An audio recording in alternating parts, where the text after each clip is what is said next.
did it again, man. General, HOK Field Marshal, you know? None of them can but a dance on the top. Revelation, set the top. I violate the general. Head up in a blood clot funeral home. Anchor the AK, Jabari got the chrome. Hectorus the how we sending them home. Regina the alley with a Cuban and a galley. Send you back on Nile Valley with a shot in a your toe intellectually. How click the link if your scholarship sloppy. More if you smell make you cry with the truth. No lie, my youth him a really scored and 21 gun salute for commission. Not a brother, a hustle, a move like all left on the black woman not all like Ulls and the Yana past sister freedom. I don't hold panel, no what time for Bible thumping the minute them see me come. Revelation set from here the trendsetter. None of them can bother dance Sonetta. None of them can bother dance Sonetta. Them got a podcast but saw better. Yeah. Coast to coast, we be banging. Coast to coast, we be bringing all this knowledge, we be slanging. In the HOK, we don't do no entertaining. Speaking truth, speaking facts. What the niggas just a layman. Better get on one accord. The future can be yours. Ancestors push you more. We gotta go explore the sciences and math. The future's based on class. You bout to catch my wrath. We turning up this track. In the dark minds of the light. The dark heart still fight. We gotta make this right. Talk right now. We learn how to stand up and stand proud. No man down. We fam now. House of the Cox to my clan now. From here the trendsetter. None of them can bother dance Sonetta. None of them can bother dance Sonetta. Them got a podcast but saw better. When I look at you niggas, I see what I'm not. Go take him, a little bit of her, mix it with them, I put him in a pot. You still can't get none like me. It might sound the same, but it's unlikely. One white tee. If I lift it up, you niggas gonna see what it come might be. I thought I told ya. Affirmation, revelation, we some soldiers. Sonetta put this team together, now it's over. We got the weight of the world up on my shoulder. When you get conscious information, hearts turn colder. Now look at these trappers who rapping the same, so stuck in their lane, systemically, chemically. I'm thinking something is wrong with their brain. As long as they paid and flying the chain, I got nothing to say. They in love with the gang. I traded my gang for change, and now that I changed a few things, still say the same. From here the trendsetter. None of them can bother dance Sonetta. None of them can bother dance Sonetta. Them got a podcast but saw better.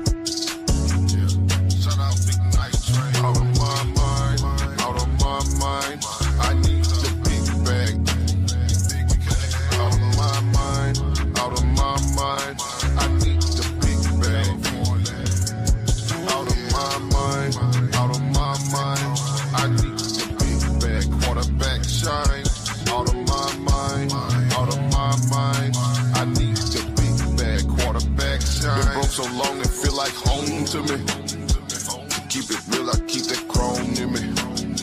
Sometimes I feel nobody's home. I bet you ain't expecting this tone. You ain't tripping, it's just all in your bones. Yeah, early dismissal for your songs. I don't want beef, rearrange your tone. I'm not too proper, I just stop before you home. Put your life on that shit, leave that shit alone. Out of my mind, I need the big bag. Out of my mind, out of my mind, I need the big bag. Out of my mind, out of my mind, I need the big bag. Quarterback shine. Out of my mind, out of my mind, I need the big bag. Quarterback shine. At night it feel like I've been out of my mind all day, and I gotta say it feeling good to be right back up on the scene. My pistol beam so clean, I call it God's eye. Come back with fits and jeans, so mean I leave them home tied. Pull up with shit was screaming, bitch was screaming all night. She left her cream up on the seat up on my motorbike. Yeah. Take a picture of the dream and make a satellite. Don't take no picture of the link, cause we be killing mice. 223, cause I've been feeling like I usually roll with M16s, but I've been chilling right. my team, they full of beans. I pray the Lord to grant your dreams if you ain't fucking with the team. Tip his bitch up if you fucking with the team. I swear that's what we mean. I swear that's what we scream. All you gotta do is share with us the cream. Share with us the cream. Out of my mind, out of my mind. I need the big bag. Out of my mind, out of my mind. I need the big bag. Out of my mind, out of my mind. I need the big bag. Quarterback shine. Out of my mind, out of my mind. I need the big bag. Quarterback shine.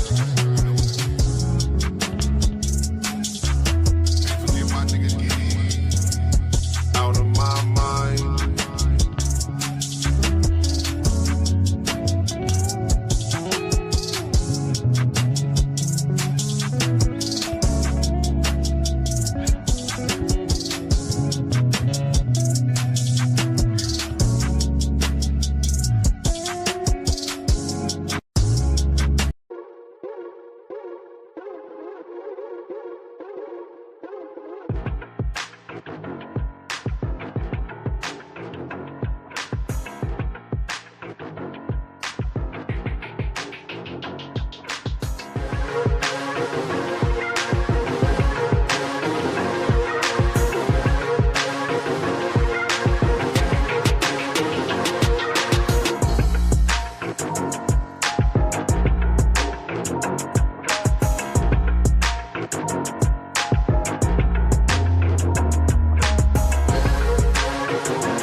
Can't take the pressure, sign it.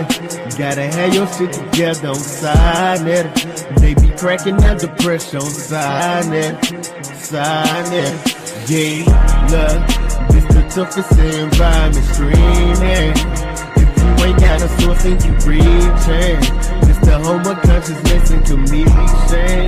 This the toughest environment streaming. Yeah, they can't take the pressure, sign it. You gotta have your shit together, don't sign it. They be cracking under pressure, don't sign it. Don't sign it. Yeah, yeah. This the toughest environment streaming. If you ain't got a source and you reaching, it's the home of consciousness and communication. It's the toughest environment stream. A clay pot to a priestess. Knowledge took a hold of my mind. I seek the origin. Workers are connected to go from brothers to partisans. Tell me your agenda, the purpose of your historian. We just kicking knowledge to push our people to war again. Battles for the mind of the youth who ask questions. God's son still in the flesh, that's our letter. Being is the enemy, knowing I know nothing. Get it off your chest when I call, don't start running. When you in that hot seat, nigga, don't start bugging. Put you in that back chain, that's that thugging. Sounding like a whole lot of faith that won't cut it. Waiting for the next episode, straight out of Harlem. I was planting seeds on the corner, just trying to blossom. Thoughts in the minds of our people to lead a garden, nigga. Yeah, they can't take the pressure, sign it. Gotta have your shit together, don't sign it. They be cracking under pressure, don't sign it. Sign it, yeah. Oh, you didn't know? This environment tough. Oh, you didn't know? This environment tough. Oh, you didn't know? This environment tough. Oh, you didn't know? This environment tough. Polish scholarship. This is the knowledge you can't get in colleges. If you read from the Bible, obey the commandment, and know who your mother and father is. Tune in to Sinetta, cause he the protector of the gods. I'm talking about Dr. Benjamin, Yusuf, Cannon, and John Henry Clark. We got a scale of my odd, if he light as a feather, let's go and weigh his heart. I am the shrine of Ptah, if you can say I am, better recognize a god. All I see is pseudos and frauds. Kudos to my dogs, shit judo for you frogs. I think it's time to hop off the environment. Oh, you didn't know? This environment tough. Oh, you didn't know? This environment tough. Oh, you didn't know? This environment tough. Oh, you didn't know? This environment tough. Will survive, comedic knowledge on the rise, raising consciousness divine, to the truth we subscribe. Jabari leading the way, Shaka almost don't play, Sonetta don't open the gates, and up and banging the day. It's the family for the culture, rebuking all you vultures. Tough environment full of soldiers, unlock your mind, they'll exposure. HOK is the squad, debating the truth is a nod. Watch when you step in the pod, or they'll tear you apart. Oh, you didn't know? This environment tough. Oh, you didn't know? This environment tough. Oh, you didn't know? This environment tough. Oh, you didn't know? This environment tough. Oh, you didn't know? This environment tough. Oh, you didn't know? This environment tough. Oh, you didn't know? This environment tough. Oh, you didn't know? This environment tough. Frankie and the trendsetter. You did it again, man. General, HOK Field Marshal, you know? Afro Nation. None of them can bother dance on the top. Revelation, take the top. Violate the general. Head up in a blood clot funeral home. Anchor the AK, Jabari got the chrome. Hector was the how we sending them home. Regina the alley with a Cuban and a galley. Send you back on Nile Valley with a shot in your toe intellectually. How click the link if your scholarship stop him. Or just wanna make you cry with the truth. No lie, my youth, him a really story. And 21 gun salute for commission. Not a brother, a hustle, a move like all left found the black woman not all like Ulls and the Yana past sister freedom. I the whole panel know what time for Bible thumping the minute them see me come. Revidiation set Frankie are the trendsetter. None of them can bother dance on it. None of them can bother dance on it. Them got a podcast but saw better. Coast to coast, we be banging. Coast to coast, we be bringing all this knowledge, we be slanging. In the HOK, we don't do no entertaining. Speaking truth, speaking facts. What the niggas just a layman. Better get on one accord. The future can be yours. Ancestors push you more. We gotta go explore. The sciences and math. The future's based on class. You bout to catch my wrath. We turning up this track. In the dark minds of the light. The dark heart still fight. We gotta make this right. Talk right now. We learn how to stand up and stand proud. No man down. We fam now. House of the Cox in my clan now. Frankie are the trendsetter. None of them can bother dance on it. None of them can bother dance on it. Them got a podcast but saw better. When I look at you niggas, I see what I'm not. Go take him, a little bit of her, mix it with them, I put him in a pot. You still can't get none like me. It might sound the same, but it's unlikely. One white tee, if I lift it up, you niggas gonna see what it gun might be. I thought I told ya. Afro Nation, revelation, we some soldiers. Sinetta put this team together, now it's over. We got the weight of the world up on my shoulder. When you get conscious information, hearts turn colder. Now look at these trappers who rapping the same, so stuck in their lane, systemically, chemically. I'm thinking something is wrong with their brain. As long as they paid and flowing the chain, I got nothing to say. They in love with the gang. I traded my gang for change, and now that I changed a few things, still say the same. Frankie are the trendsetter. None of them can bother dance on it. None of them can bother dance on it. Them got a podcast but saw better.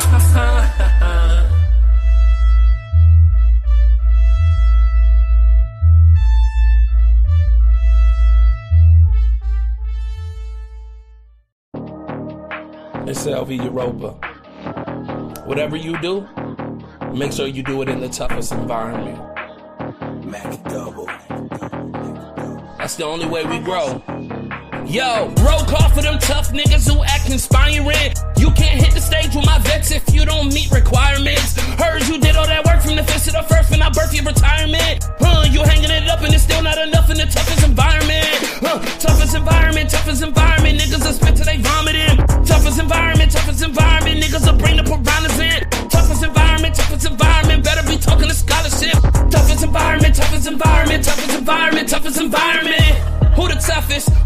strongest, who the smartest. Hitting the stage, PowerPoint, and I'm going through papers regardless. Listen up, got a point to prove, but I'm moving on, cause you niggas retarded. Toughest environment, only up make you a target.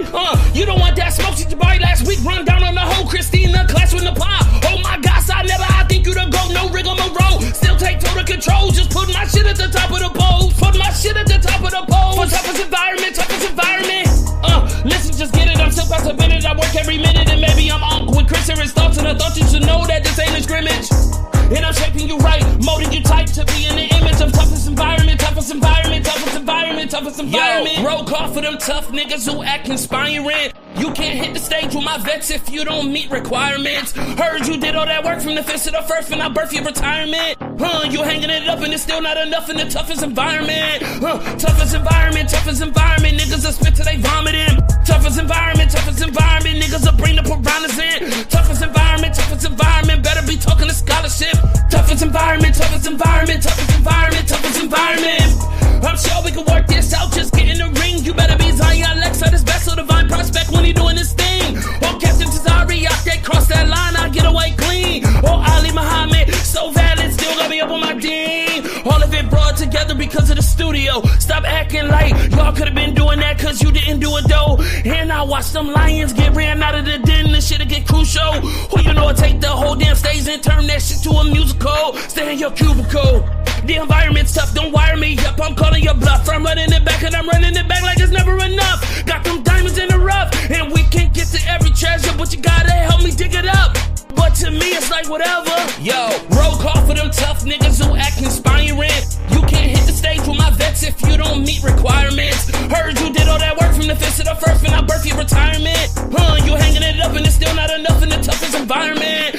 Toughest environment, niggas will spit till they vomiting. Toughest environment, niggas will bring the piranhas in. Toughest environment, better be talking to scholarship. Toughest environment.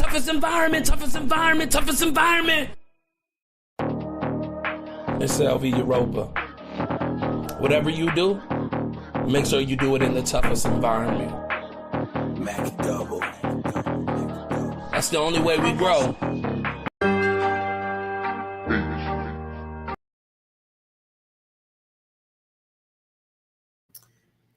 Enough of the music. Who was enjoying it? I was enjoying it. Who? Nah, that was dope. That was hard. I was gonna say, Black Atheist, do we have some of the best music here on the HOK? Those are all original artists for the HOK. Is that awesome? It sound. I actually kind of pulled inspiration from that because I'm working on an album right now, and I'm like, damn, I could use some of that in my shit. Wow, that's so awesome. I like that. Thank you so much for that compliment, and thank you so much for being here. Peace to the audience. Peace to everybody. I know. Y'all are like, oh, it said 8 p.m. Eastern. That must have been 8 p.m. CPT. And it was. It is. I'm so sorry, but I love that everyone is here. Let me go ahead and take this off the screen so we can see all the guests. Peace to the mods. We love you. Thank you so much for being here. And everybody, hit the like. We are here. Peace and love. Peace and love.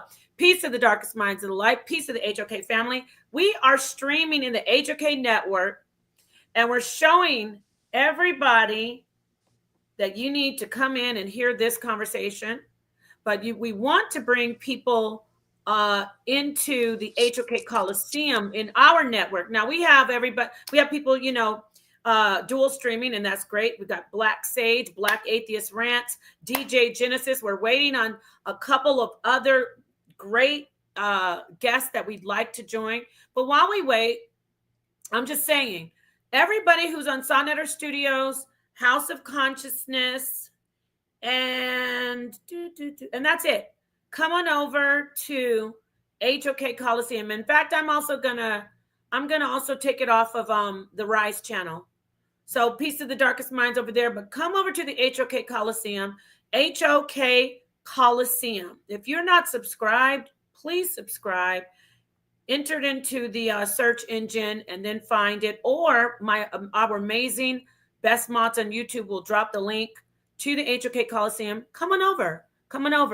So while we hold off for the other.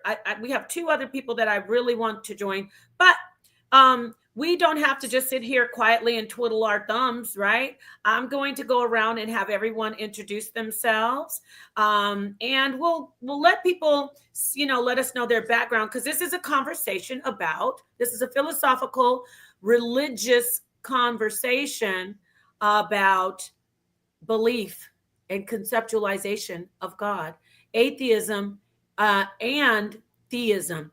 Atheists and theists, they think alike. That's what we're talking about. Some of the people on the panel might prove us wrong today. So yeah, Nepal, you talk a lot. I have to get it out. I'm a communicator. So I'll start with ladies first.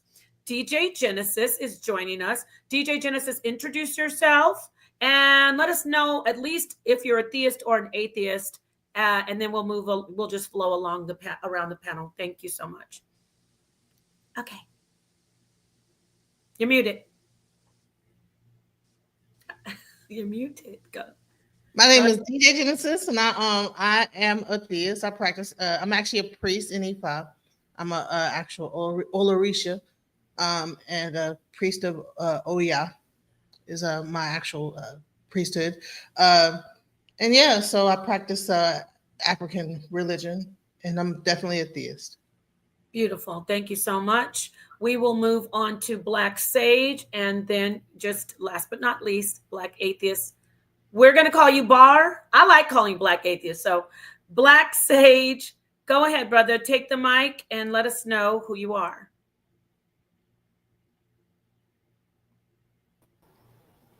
Yes. Can you guys hear me? Yes, we can. And once, by the way, I'm sorry, but once we get through all the introductions, I'm going to go ahead and take it off. I'm going to end the stream on on House of Consciousness. I'm ending the stream on Sonetter Studios. So y'all come on over to the HOK Coliseum. All right. Thank you, Black Sage. We can hear you fine. Yeah. Peace and blessings to you, family. Giving all praise to the God of Abraham, Isaac, and Jacob.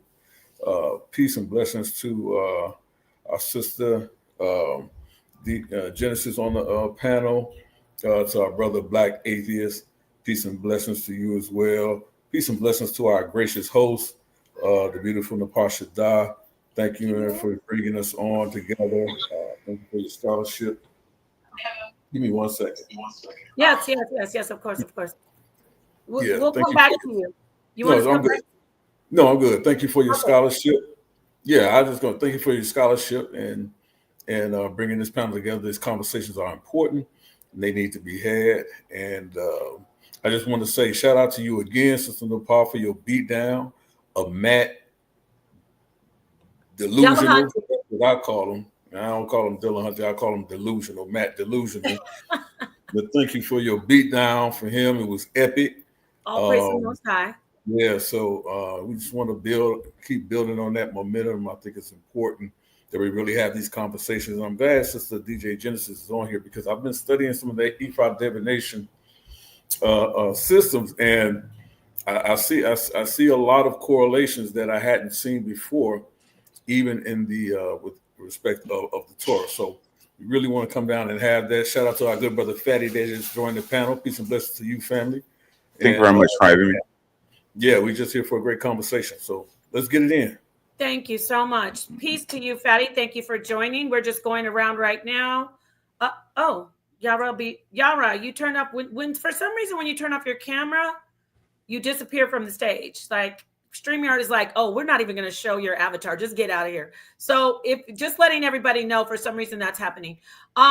Fatty, I'm going to introduce Black Atheist Rants, and then we'll get to you last but not least. You can let us know who you are, if you're a theist or an atheist, and just give us a little introduction of yourself to the audience. So let me get to Black Atheist Rants. Go ahead, brother. Let us know who you are. Yeah, mic check. Can y'all hear me? Is it coming through good? Mm-hmm. Okay, so I go by the name of Black Atheist Rants. I've been on YouTube for like 4 or 5 years or so. I recently moved to TikTok, and I go live on TikTok a lot. And basically, I've been doing a lot of studying on like history and the Abrahamic religions. And so like I was telling them before we started, I usually run a topic, and I just actually got off the live to come here. And so my topic that I usually run is Black people should not be Christians, Muslims, or Black Hebrew Israelites. And so, you know, I've been I was on South Nutter like a couple months back, you know. Yes, we know. And That's why I ever brought since you then in. I just really kind of and I search and trying to, because I just became a history buff. I care a lot about like the history and the historical aspects of religions and stuff. I don't know, you know, as far as like people's like personal experience. I don't go off of that. I'm just going off what history shows us, what the data shows us, the archaeology, the facts, and you know, I'm just trying to wake people up to the harm that's been done with these weapons. Oh, okay. Uh-oh, we lost him. All right, well, we hopefully we'll get him back, but I'm going to move on to Fatty. Please introduce yourself to the audience and also let us know if you are a theist or an atheist. And Hello, friends. My stripper name is Fatty. I'm from Portugal, Lisbon. I'm sorry I'm late, but when I click on the link, it said 2 a.m. in my country. So I don't know what happened, but I apologize if I delayed the start of the show. Thank you for having me. I appreciate you. And I'm an atheist. I'm actually an agnostic. I'm open to change my mind if evidence show up. But for the most part, I definitely don't believe in no gods. I believe in science. So okay, great. So you and Black Atheists have that in common. Thank you, Black Atheists, for sharing a little bit. And we'll get some more of that background on you that you were giving us about science, because that is the typical thing that we hear from a lot of atheists. They are very strong in science, and I'm not mad at that at all. Time me out because I said Napahat. What the heck?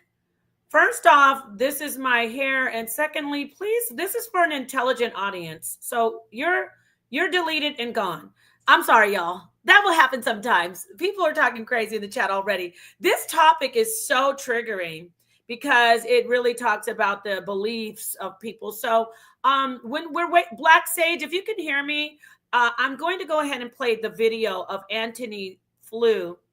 I know Black Sage had to step away, but if anybody is familiar with who Anthony Flew is, anybody on the panel before I?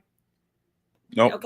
Okay. Anthony Flew was like a pioneer, a go-to for almost every atheist. They would refer. He's a philosopher, and they would. He was an atheist, and they would always speak about him, or they still do use some of his old talking points. So let me just go to Encyclopedia Britannica. Yes, I'm doing that because I want to give people some background on who Anthony Flew actually is before I play the clip.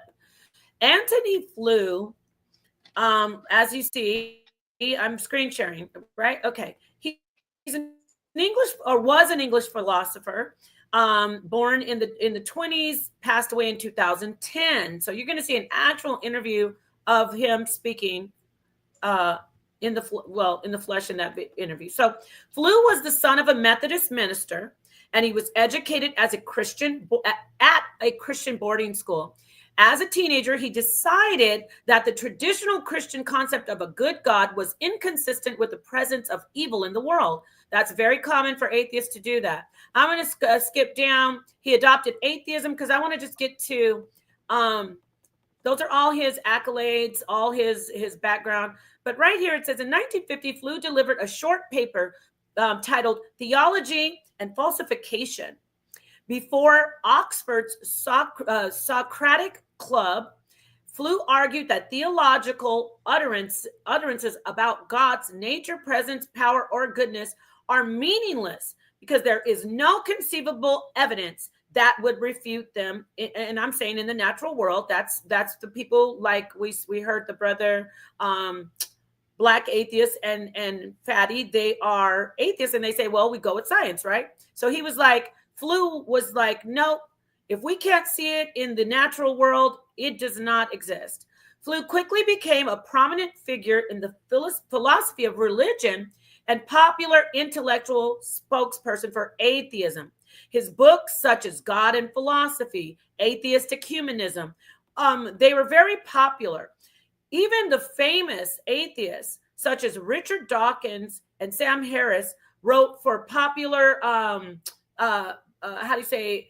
publishings like that were synonymous with what Antony Flew wrote for. So basically what I'm saying is he's in the same level of Richard Dawkins and Sam Harris. So now that I showed you all that, let me look at everybody. Antony Flew, we lost some people. Dang. All right. Well, Antony Flew, now you know, Fatty, he is like one of the pioneer atheists. Like everybody. Okay, I fixed it. I got it working now.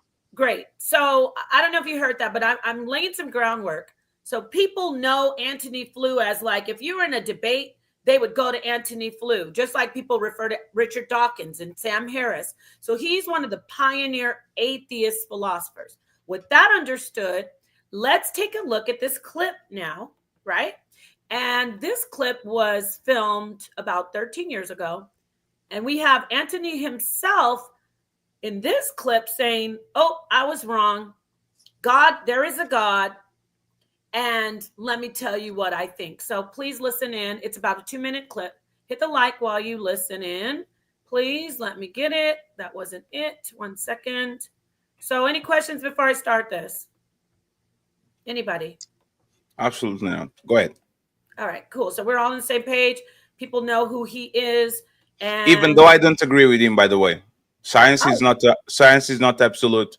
You'll be very ignorant to say that everything's science. Like you have to have definitive proof of something for something to exist. We did know a lot of things 10 years ago that we know now. So science is just the discovery of nature. Science is not perfect. Science updates itself every year, every day, all the time. So it's definitely, I don't agree with the fact. If science didn't get it, doesn't mean it doesn't exist.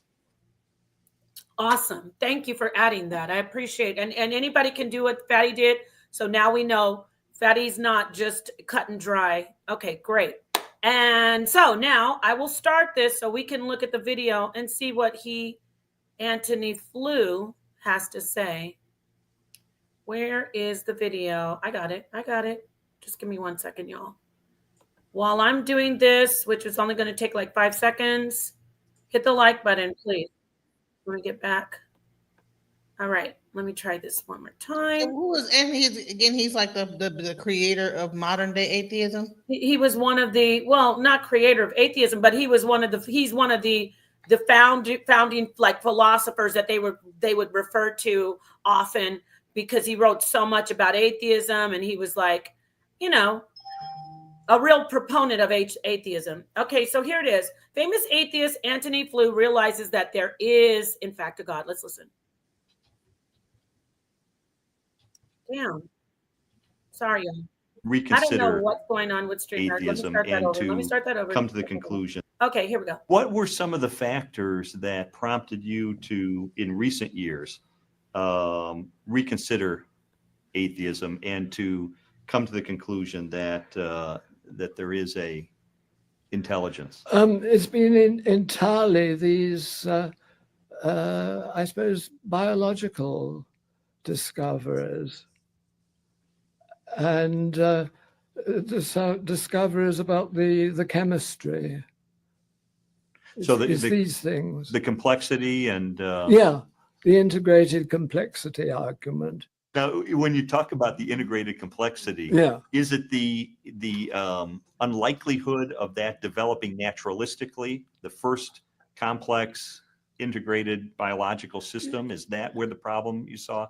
Well, yes, because after all, there is a problem about the physical nature. There's it's if the integrated complexity of the physical world is a good reason, as Einstein clearly thought it was, of believing that there was an intelligence behind it, then this argument applies a fortiori with the inordinately greater integrated complexity of the living world. It seems to me this is just obvious that that argument is much stronger now.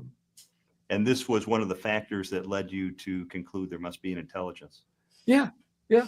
It was accepting Einstein, who after all was the person who's qualified to judge, and seeing that a fortiori this applied, where of course Einstein didn't have any authority at all and wasn't inclined reasonably enough to talk about it.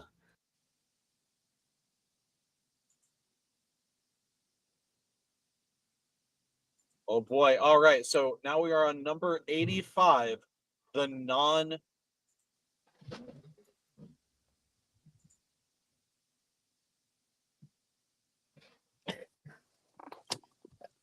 I don't understand, man. I can't really get what he was talking about. I'm sorry. Maybe this is too what is he talking about? Could you kind of give a roundup of what he? Maybe my ADHD is too what's you're on mute, Nepal. Damn, I'm sorry. I was saying, yes, I can explain it. He realized that he started to get to the idea and conceptualize a God from what he was experiencing and what he was, what the data that he's receiving throughout his research and his life. And I was saying, Fatty, did you figure out what was going on or no? You're asking in the chat. No, it's because you have multiple links. The same time I came here the last time, I was looking at your chat, but it seems like you stream for multiple people. And I was hearing while I was coming here, you said, let's go to ABCD. And I couldn't understand what it was. Okay, you found it? Because it's HOK Coliseum. Is what says above that. Okay, I got it. Okay, great. So thank you very much. No worries. Okay, so I can play it again. It seems like does anybody, I don't know if Black Atheists, are you also having some issues with like what he No, I heard what he said. I just don't, I mean, people look at this world and it's like they count the hits and ignore the misses. What about all of the shit that's not intelligently designed? Or like, what about the things that are not placed perfectly? Like, we live on a planet that's mostly water that we can't drink. That's not intelligent. Or what about how, the sexual organs is right next to the shithole? That ain't intelligent. I mean, okay, real quick, I want to let you know. My bad. Yeah, like when people look at this world and they want to claim that it's intelligently designed, I'm like, are you looking at? There are many aspects of nature that are heinous, insidious, and twisted. Nature eats itself alive 24/7. Nature's always trying to unalive itself and others. That's not intelligent. Like, what? When they look at this world and they see complexity, I'm like, how does this get you closer to an invisible person in the sky or a mind in the sky? I mean, this world is literally full of chaos or full of things that are just not intelligent. A lot of things that exist just don't make logical sense if we're talking about intelligence.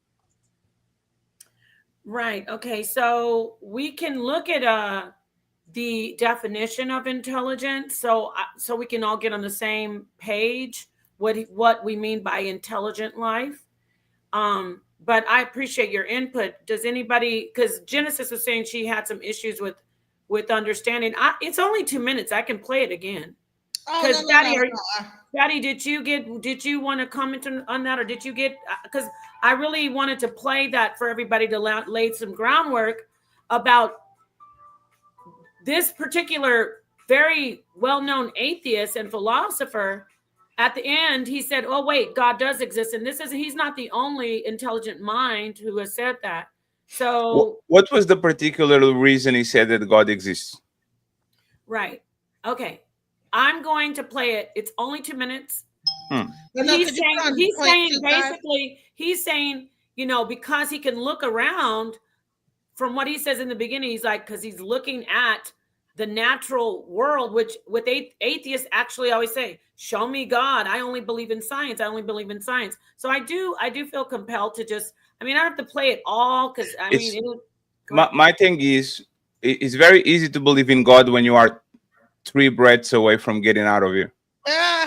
And for, I'm going to be very honest. And for someone that was atheist probably all his life, and all of a sudden he looks like a mummy, decrepit, looking at the sky, kind of contemplating his life, I think it's very easy for people to start to believe in things when they know they don't have a lot of times left. So I want to understand, if you can play the video again, what exactly made him go from atheist to believer. And also, people, I don't know who said they believe in science. I've never understood science as something that you believe, like put belief in. I just look at it as science is the tool. I mean, you can believe what you want, but science says, like, if you stand on top of a building and you jump off, gravity's gonna pull you down. That's not a belief. That's 100% facts across the board. Nothing you can do is gonna stop you from coming off that building if you get on top and step off. So if that ain't nothing that's not nothing to put faith in. You can see. You pick up a pen or a pencil and drop it, it's gonna fall 100 out of 100 times. That's not nothing to believe in. That's just, I don't know how they what are they using science to say, but it's like it's just a tool from where I sit. okay, right. But also, that's true. There's gravity. However, science does not fully know what a graviton actually is. So it's just something that they have hypothetically. There's no Is a theory. It's a theory. Well, it's not even a theory yet. It's a hypothesis. Yes, really. yes, is a theory. It's not like is repetition. You jump out of a window, and 10 times out of 10 you go down. So correct. They actually can measure it. They can do a bunch of things. But like I said, it's a theory. So if we're going to go by what we can observe, at least once again, like gravity can be measured. You can't measure whatever this person said that they got going on. That's why I actually wanted to see the video again, just to make sure we are not misinterpreting, and we go from there. Right. And when yes, gravity, the everything about gravity with Isaac Newton, that we're talking about theories, proven theories. But when I said, I just want to make it clear, because people, when I said hypothesis, or that we don't know for sure what a actual graviton is, so I want to clear myself up with that. Not gravity, but a graviton, which is a component of gravity. It's a basically. So with that said, let me share the video now, and let's listen. And Genesis, I'm going to play it also so you can hear it as well. Hold on. Can you? Put it at 0.25, because I got ADHD, and he was talking real slow, and my attention span kind of like just dwindled off. Yeah, well, okay, just try to listen to the first. What were some of the factors that prompted you to, in recent years, reconsider atheism and to come to the conclusion that that there is a intelligence? So basically, he's asking him, how'd you change your mind about believing in God? It's been entirely these, I suppose, biological discoveries. So he's saying he's looking at science. That actually helped him just decide that God is real. Let's keep listening. And discoveries about the chemistry. So these things. The complexity and... the integrated complexity argument. Now, when you talk about the integrated complexity, is it the Sure. So the guy asked him, so what made you change from being an atheist? Now, how long was this guy an atheist? Decades, from the 50s. Now he gives this really weird answer. The biology and the chemistry.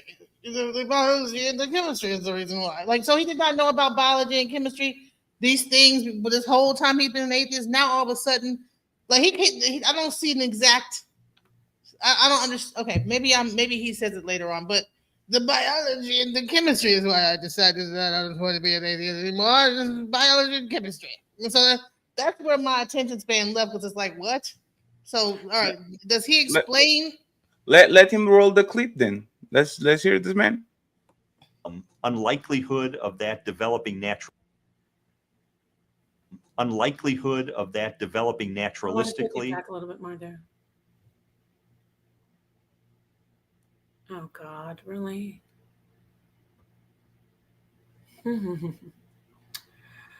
It's fine. We have time. Yeah. Is it the unlikelihood of that developing naturalistically, the first complex integrated biological system? Is that where the problem you saw? Well, yes, because after all, there is a problem about even the physical nature. There's it's if the integrated complexity of the physical world is a good reason, as Einstein clearly thought it was, of believing that there was an intelligence behind it, then this argument applies a fortiori with the inordinately greater integrated complexity of the living world. It seems to me this is just obvious that that argument is much stronger now. And this was one of the factors that led you to conclude there must be an intelligence. Yeah. It was accepting Einstein, who after all was the person who's qualified to judge, and seeing that a fortiori this applied where, of course, Einstein didn't have any authority at all and wasn't inclined reasonably enough to talk about it. Okay. Yeah, I was not wrong. He's about to die. It's That's what it sounds like. I don't maybe he's talking on scientist level type of English, but this is not regular English. I understand nothing that he said, and like it doesn't sound like he justified anything about anything. It's not that he got the revelation or that he turned no. He's just there must be an intelligence something for Einstein. The intelligence something might not be a god. Why not a simulation? Why not we are products of AI and there's a AI running that started to run the universe thousands, trillions, billions of years ago? Like, just because even if he was God, how do you know the right God? Which God is the God that you discovered? Since Einstein or whatever the hell you said is like it kind of has to be an intelligent life. Who, like, how do you know he's your God? How do you know he's not Satan? How do you know he's not a pony? Like, just putting God there is just us seeking meaning to things that we don't understand. We have a all and we try to put something in there that we kind of don't have proof for. So I don't. You talk for 2 minutes, very weak when it comes to, like, it looks like his soul is escaping from his mouth. So rest in peace, sir, because I guarantee he's not alive. I hope you found God. Okay. So let me just go ahead and add my from a theist point of view, and lay the groundwork of what we actually have been discussing. We've been discussing, and then I can talk to the two atheists on the panel. Over here, we've been discussing that theists and atheists do not believe. Let me take that, rewind. They do not have a difference in their approach with God. They think alike when it comes to God. And when I say we think alike, just like the title says, we have a concept. We gather the data, we intake all the information around us, and we either decide to believe that God does not exist or believe that God does exist. So far, are you okay with that? I'm going to ask Black atheists, and then I'll ask Fatty. Do you agree that you decide in your life, like you gave us your background, Black atheist, You say, you know what? I decide to believe that God does not exist. Yes or no? Well, I would just say like there's no evidence for it. So it's like I have to go where the evidence leads, and it's nothing that would lead me towards that. I mean, even if I wanted to believe in God, it's like nothing to base that off of. Because I Okay, so mean, yeah, go ahead. I would ask people like, because God is so vague, you don't even know really what people are talking about. Are they talking about energy? Are they talking about the universe? Are they talking about a man or a woman in the sky? What do they mean when they say God? You got to ask them and see. And I So mean, do you reject all those things that you listed? Do you reject energy? When we well, talk about mhm. spirit, you well, reject that. we know energy can't be created nor destroyed, and we know the universe exists. Everything else is just adding more to it that we can't verify that stuff.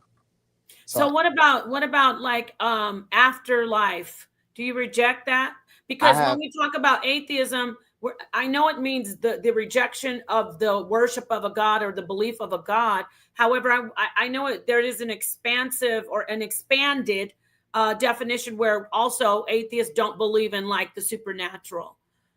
Are you one of those atheists that say, oh, there's no such thing as afterlife and things like that? my answer is until further notice. I don't know of anything until further notice. I'm searching. I'm looking. If some come out, I will change my stance. But until further notice, I don't have any evidence of any of that. So, based on all of this that you say, would you say that your conclusion is that you believe that there is no God? Well, I wouldn't say I just lack belief. It's not that I believe anything. It's just I'm just not convinced that there's a God. I don't see anything that would point in that direction. So I wouldn't say it's a belief or anything like that. It's just I'm following history and evidence, and that's all I can go off of. Right. Well, if you say you subscribe to science, you would have to do actual it's right now it's a belief, right? I mean, I know it's hard I'm not trying to corner you, but I'm making a point. You can't prove scientifically that God doesn't exist. You can look at That's why. That's right. Hold on. Because you can't prove a negative. Well, If hold I on. say because you can't prove a negative, that's why this is a trap question. Because if I say prove that right now I'm not in a hospital, you can't prove it. So there's no proving a negative. Either you are in my presence or you're not. Prove that you are not gay. I don't know if anybody had those type of behaviors before, so I can prove it. It's like Santa. So it's not on the black atheist onus to prove, because you can't prove a negative. You can't prove Santa. You can't prove a pony. You can't prove, like, you can't prove a pony, a unicorn. Like, you can't prove a lot of things. So it's on y'all, the people that believe it, to actually define why you prove it. Because once again, it's not that he doesn't believe it. It's not, no, it's not that he denies completely the existence of it. It's that he's humble enough to say, I don't know. And I don't know is a valid question. Okay. It's a valid answer. Sorry, I just woke up. No, that's great. So go ahead, Black Atheist. What do you think about that? There now, when it comes to gods, there are some gods that we know are not real. The ones humans make up, the men in the sky, the women in the sky.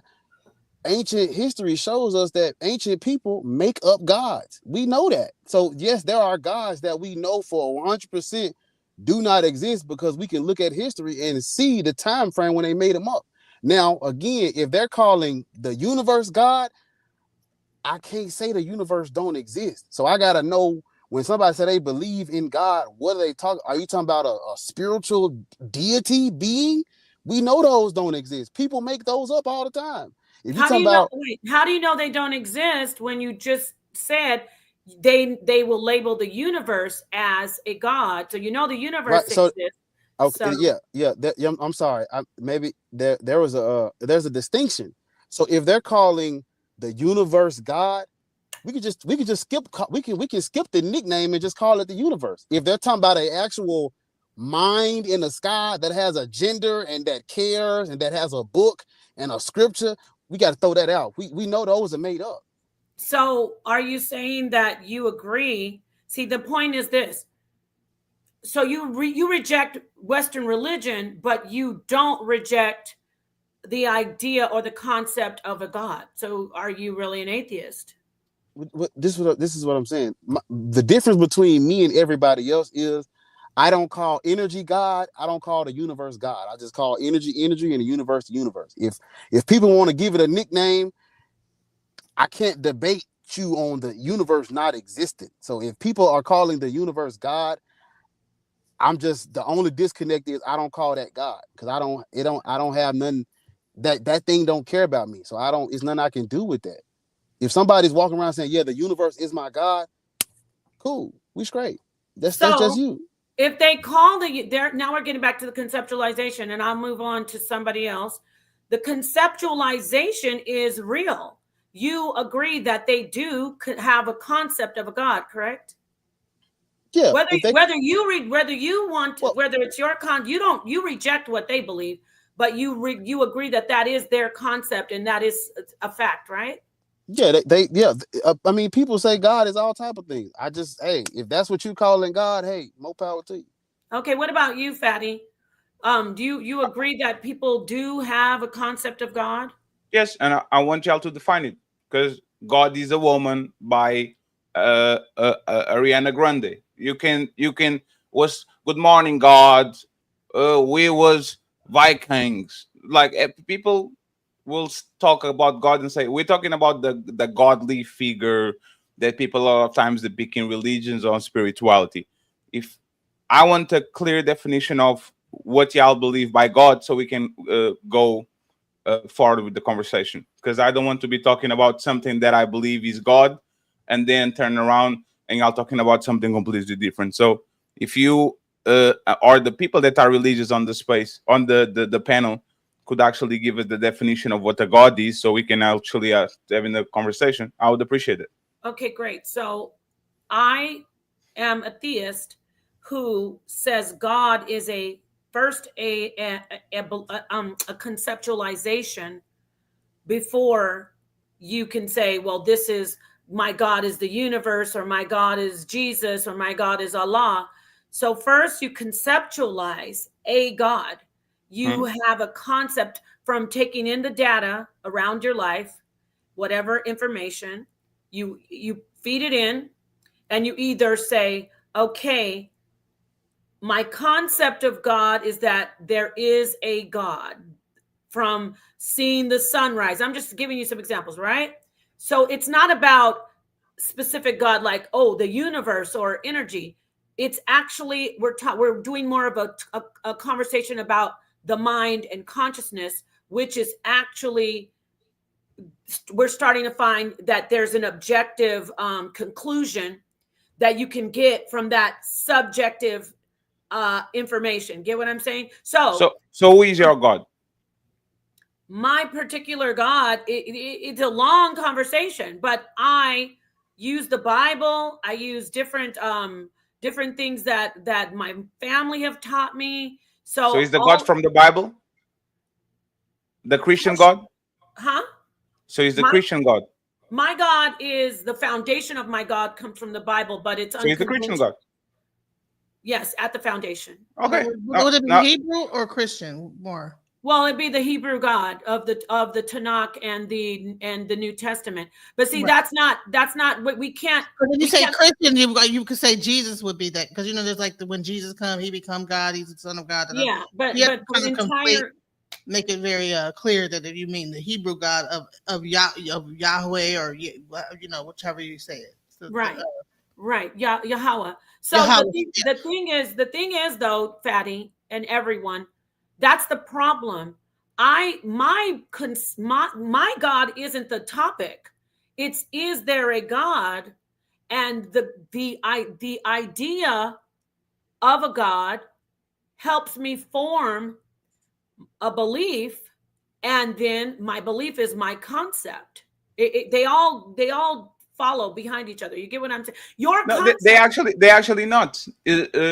The Bible is a very, like, the Bible is a book, is a manual of instructions. Mm-hmm. You shouldn't be using whatever thing that you have in your head to pick and choose whatever you see in the Bible, and to, like, the Bible is clear. God is ABC. If you use the Bible to believe in your God, you have to follow the manual of instructions. You can't just do it like a IKEA bed, and because you don't like the railing, you mount everything, but you take the railing because it doesn't look good. You have to put it all together. So I want y'all to define. We don't believe it, right? Y'all believe in something. Define it specifically so we can see the rules of it, and then we can have a conversation about whatever it is. Because if we are going to do abstracts and then we're going to talk about the Bible, why use the Bible? Why not just do the abstracts and say, I believe that this, and we go from there? Yeah, because you don't have to use the Bible, because I can move on to Genesis and she can explain. She's an Ephah a priestess, but she still she's a theist. So it's not about the specific belief. It's about my conceptualization of a God.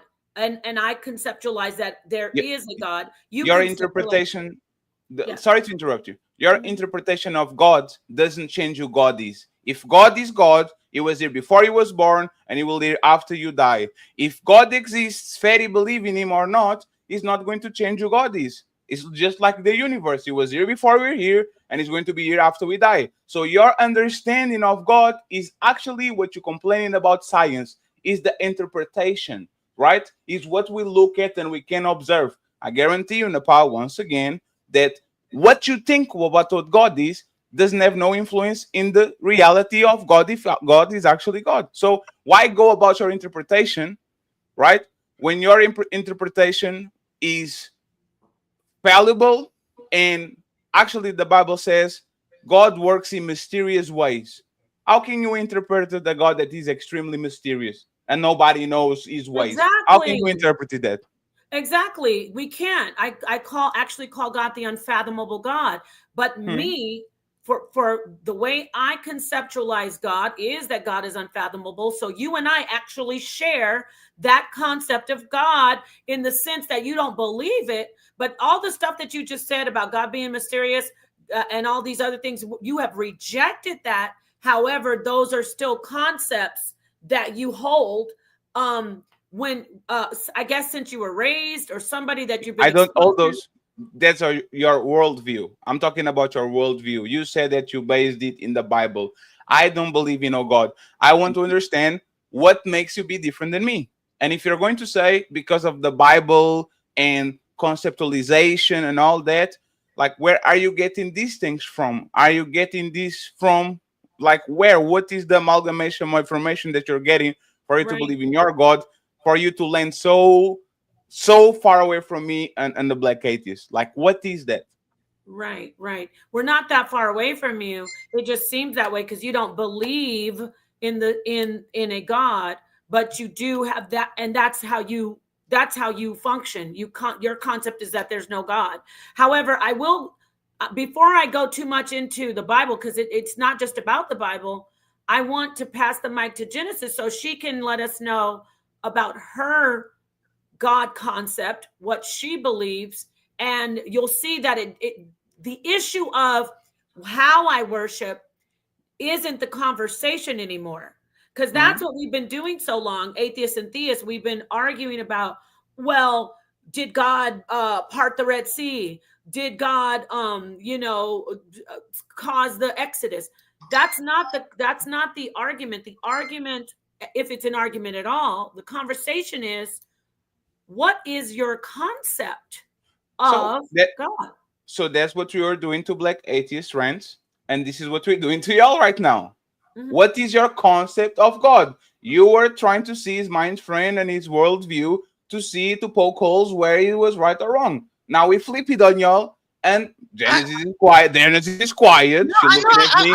She looking at me like I'm a snack. And the part, it sounds a little bit confusing. So we're trying to understand. We're trying to understand what you guys talking about. Define your God so we can have a conversation, please. Okay, so got it, Fatty. Genesis. So is it about the Bible, or can you talk to us about your actual belief in God? I think the biggest. You're breaking up now. What See, does that mean? That's God. Yeah, that's what some people say. So Genesis, you're muted now. You're muted. You're completely muted. The biggest mistake that we're making right now is that we are saying the word God. Okay. I don't necessarily believe in the word of a God, but of a creator. Okay. In Ifa, Olodumare is the creator. Okay. And what Olodumare means is the owner of the source of creation that does not become empty, or the all sufficient. So, but we don't necessarily put shrines up to Olodumare. We believe that there are forces of nature like the Orisha, and we through the Orisha give praise to Olodumare, meaning this is, and the Orisha live within us. So therefore, by being a part of nature, being one with nature and respecting nature is how we worship, how we pray, give praise to Olodumare. So we are a part of the universe and a part of God in a literal way. So we don't think of God outside of ourselves, but God is within everything and everything around us. We are just within this thing called God. Yes, but what stops, like what God is that specifically? Why, like what is that God that you're referring to? The God that You're muted again, Genesis. the God that muted you. It sounds like they just respect the natural world and energy. Yeah, that's what it sounds like to me. That they respect the natural world and energy is all around, and we're all a part of it. And basically, yeah, it's actually I cannot that we I are cannot literally a part of nature. God is with God really does not, the actual Olodumare is basically almost like you would say, if you were to take a picture of it, it would look like an atom, like the actual beginning of creation, like energy itself. It would be like the atom. It would be that would be so the create right. So we're not talking about. So we ain't even talking about no God at this point. We talking about nature and energy, which is what I'm cool. That's what I believe. I'm cool with nature and energy. I have religion no is a smoke little with bit that. different than Christianity. It's just Olodumare does not involve itself in human like stuff. It's busy being creation itself. It is Right. creation. So, but there's the thing. God is a creator, and like, is there a figure? Is that a figure? Like in your worldview, this Genesis, is that a figure God, or God is everything and the figure doesn't exist? There's different types of God. See, Fatty, you're asking about religions. No, not religions. No. I'm asking. No. She said that God is a creator. I want to understand if there's a figure. Is there's this right? Yeah, This is Olodumare. God, and then He created whatever. Like, is there a figure, or is just God is everywhere? The creator. Oh, I get you. Is it somebody that's got that's a Yeah. a spirit? It is pretty much everything. It is omnipresent, omnipotent. It's good. It's evil. It's existence itself. No, but that's not a God. God That's a singularity, But or that is is what Olodumare is, what we consider the creator of everything in existence. It's called that's Olodumare, confusing. and that is what we believe. No, but you see where the conversation. That's why it's confusing. That's why you reject it, and I want to get back to talking about conceptualization. When you reject what she has as a God, or even somebody that is a Abrahamic faith believer will reject her concept of God. That doesn't say there is no God. And the fact that it doesn't say it is because you can't even be an atheist without having a belief that there is no God. Does that get what? Do you And get by what the way, there is no worship of Olodumare. There is no sacred areas where we put the Olodumare statue at. There is no iconography for Olodumare. It's just we know that Olodumare exists. We know. How can I? Yeah, but I don't want to keep talking about religions. Excuse me. I don't want to talk about religions too. How can I reject something? Well, you asked. No. How can I reject something that y'all can't even explain? No, if I say this is a cup, do you believe it or not? Now we can have a conversation. Like the Genesis can't explain. I am explaining. No, she said God is everything. This is the thing. This is where the conversation is going. You need to understand, and I want to talk to you both about this. There is no explain who God is and then let me know so I can accept it or reject it. You already know, both of you know, you've been introduced to the concept of God. in your life somehow down the road. We heard Black Atheist say, and he explained his background, and we know that you are agnostic. So you said you haven't seen any proof to convince you that there's a God, right? So the religious part of, oh, well, Oludumare is this, and oh, Yahweh or Yahweh is this, is not the issue. The issue is that there are people like myself who accept that there is a God from data that they've received. And then there are people like you and Black Atheists who reject that there is a God from data that you've received. At the end of the day, I don't reject it. That's the point. I don't reject it. It's like aliens. I Well, don't hold up. reject it. I just don't know that exist. If you ask me, do aliens exist? I say, Napa, I never saw aliens, so I don't have the proof of aliens, but it's mathematical, very improbable that we are only the life form in trillions of trillions of trillions of trillions of planets, right? I'm not rejecting it. I'm just saying, I don't know. A concept is you are going to pull up a kind of an idea, and you are going to put it together so you can kind of show everybody, this is what I believe. Y'all are not structuring your concept well, because we've been on the conversation for 20 minutes and there's still not something that I can recognize, a pattern, an experience, like something abstract. I can understand your concept of God. So let's do this. Let's do this. I want Genesis to present what we've been working on, but this is the concept that we can talk about if you need something right in front of you. However, the conversation is that no one can give you something and say, now, do you believe it? I keep saying this. There is a consciousness conversation. Yeah. It's called, the experiment is a philosophical experiment called Mary and the color red. I cannot tell you how to taste ice cream. I cannot tell you, I can't taste ice cream for you. I cannot look at the color red for you. So that is the same as with God. I cannot say, well, this is what God is. Do you believe it? However, we will, I can show you this experiment, which is give us something, so you won't get frustrated, a little bit more objective and tangible to look at. And then we can go from there and discuss the information, which is, if you could pull that up, Genesis, it's, I think it's based on, I keep saying binary code. Is it binary code or what is it, Genesis? It's basically the binary system, and it's also African fractals.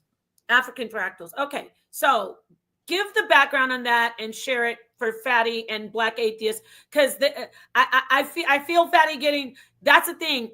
I'm not frustrated. I'm trying to engage. Okay. I'm trying to engage on the conversation on a good faith. And by the way, Genesis, binary is exactly what we use on computers that produce AI and artificial systems and simulations and all that. So I'll just say up front before you play the video, if you say that is a binary concept, it's just like a computer works. So be careful with that. Go ahead. Okay. Woo, we better tread lightly. This is the toughest environment. You better toughen up. I know that's right. Let's do this. Welcome to Fight Club. Got it. Well, this is the toughest environment, but I'm trying to be nice over here first. I don't want to scare y'all off. No need to be nice. We love you too. We love you. Hey, by the way, we love you over here, Fatty. You're gonna be. Thank you very much. I appreciate y'all. All right, let's get this done. What were you saying, Black Atheist?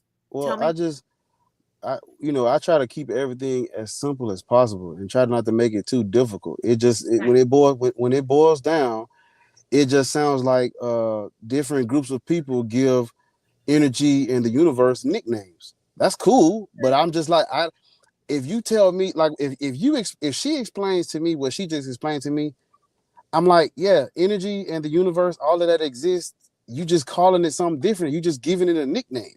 I can't disagree with energy in the universe. If you say your concept of God is all around you in everything, and I'm like, you're basically calling energy your God. That's cool, but you don't have to use the word God to explain that energy source. You can just talk about energy. But does that make her God not real? It's just a nickname. But does it make her God not real, whether she named it that or not? Does it make her God not real? No, it doesn't, right? It kind of goes back to what he was saying about the cup. If I say this cup is God, you can't tell me God is not real if I'm calling this cup God. You can't do it.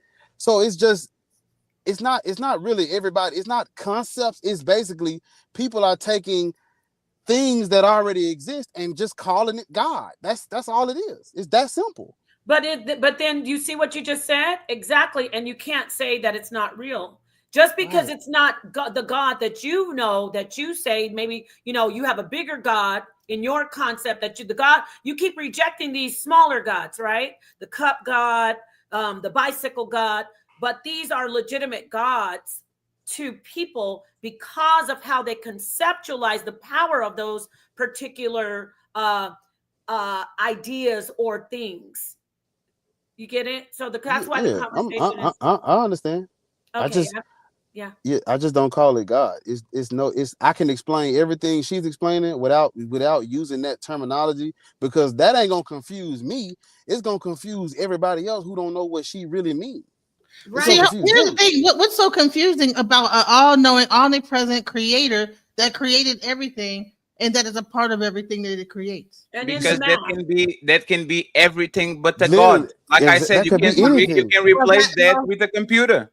Like if I get a quantum computer or a supercomputer to create an alternate reality, artificial reality, where we got put on this place and we evolved through thousands of years, is not a God. There's a computer. I can replace God with computer, with the unicorn. Like why? Why do we do is all sentient, all being, all, like if we give all these qualities to something, can we replace the God that we have for something else? Can we stop calling him God and call him any other thing that is not actually what you think is God is? Can you do it? So you're saying that, okay, that's the thing. When you actually look into African spirituality, it is closer to what you're saying than anything. And is that what you believe? What you just said is way closer than what we believe, and you will see it when I break this whole thing down. I'm about to show you, because it's really the actual way that even the religions work and everything that within the African traditions work are all like tied in with math and science and all type of stuff. The whole way that the whole society is really run is all based in mathematics and science. Right, and then we will go back to what the one of the philosophical pioneers of atheism, Anthony Flew, he's like, I looked in the science, basically, when he said I looked in the integrative complexity of biology, he looked at the science. And so again, when you ask me, going back to my personal belief, it's not just the Bible. You can look at the closer you get, the more you get to know the math, the more you look at the complexities of the how do you say, the integral part of science, which is the math, you see God. You get closer to seeing God and understanding God. So I hope that's just me, my personal stance on it. But let's get back to this particular evidence that we're going to present. And then Fatty was warning us that it better not be some BS or he's going to kick it out the way. So let's get it out here. That's not what I said. I said based on an explanation of being something binary, our computers are binary, is O's and ones, O's and ones. Everything you see right now on your computer, everything that makes computers is O's and ones. So if she's going to introduce a binary system, I'm just saying, what's the difference between that and a computer? Yeah, and it's not going to be exactly O's and one, but it's going to be the concept of, just let's look at it. We'll pick it apart. Okay, so some background. This is Dr. Ron English, and he is a researcher. Oh my gosh, we got to get up a canter. He's a researcher who, you do it, Genesis. I'm going to get this. Basically, he is a researcher that got like a $7 million. I forget this. What is it called? What's the word? He got money from the government to go over to Africa and study their fractals. And what fractals are basically like these patterns in which they basically I can't describe it. You have a small thing and it goes into a bigger thing. It's something that when you look at it from a small thing, it's the same thing, and when you expand out of it, and it's I can't even describe. What is a fractal? Let me look it up. What's a fractal? A fractal is different. It's like an image within an image when you look at it at different perspectives. So it's small, but then when you pan out it, you can see more of it, and so it's like an image within an image within an image within an image. It's an infinite. It's an idea of set theory, which I'm going to show you about Cantor. He is the one of the founding mathematicians. He discovered or he created the set theory. Cantor set, yeah. What? The Cantor set. The Cantor set theory. Yes. So George Cantor. Should we show them first before you play that? Just play this and then I'll get it. No, then I'll bring up the Cantor set. So it's like subsets, you know. So am I making sense? Like, you know how you look at an image and then there's like a little, a little part of the image, and then you pan out. It's like the mirror within the mirror within the mirror within the mirror. Does everybody hear what I'm saying? And what basically happens? That's how they develop their societies. That's how they develop their buildings. When they built their buildings in Africa. And everything was based on a level of this African fractal. Even when they built it, and now is that correlated to God? Why can't we replace that word with universe or nature or existence or reality or energy? Like, why do we have to use the word God specifically when we can use all these words that are literally going to give us the same type of Well, because the characteristic of God is infinite.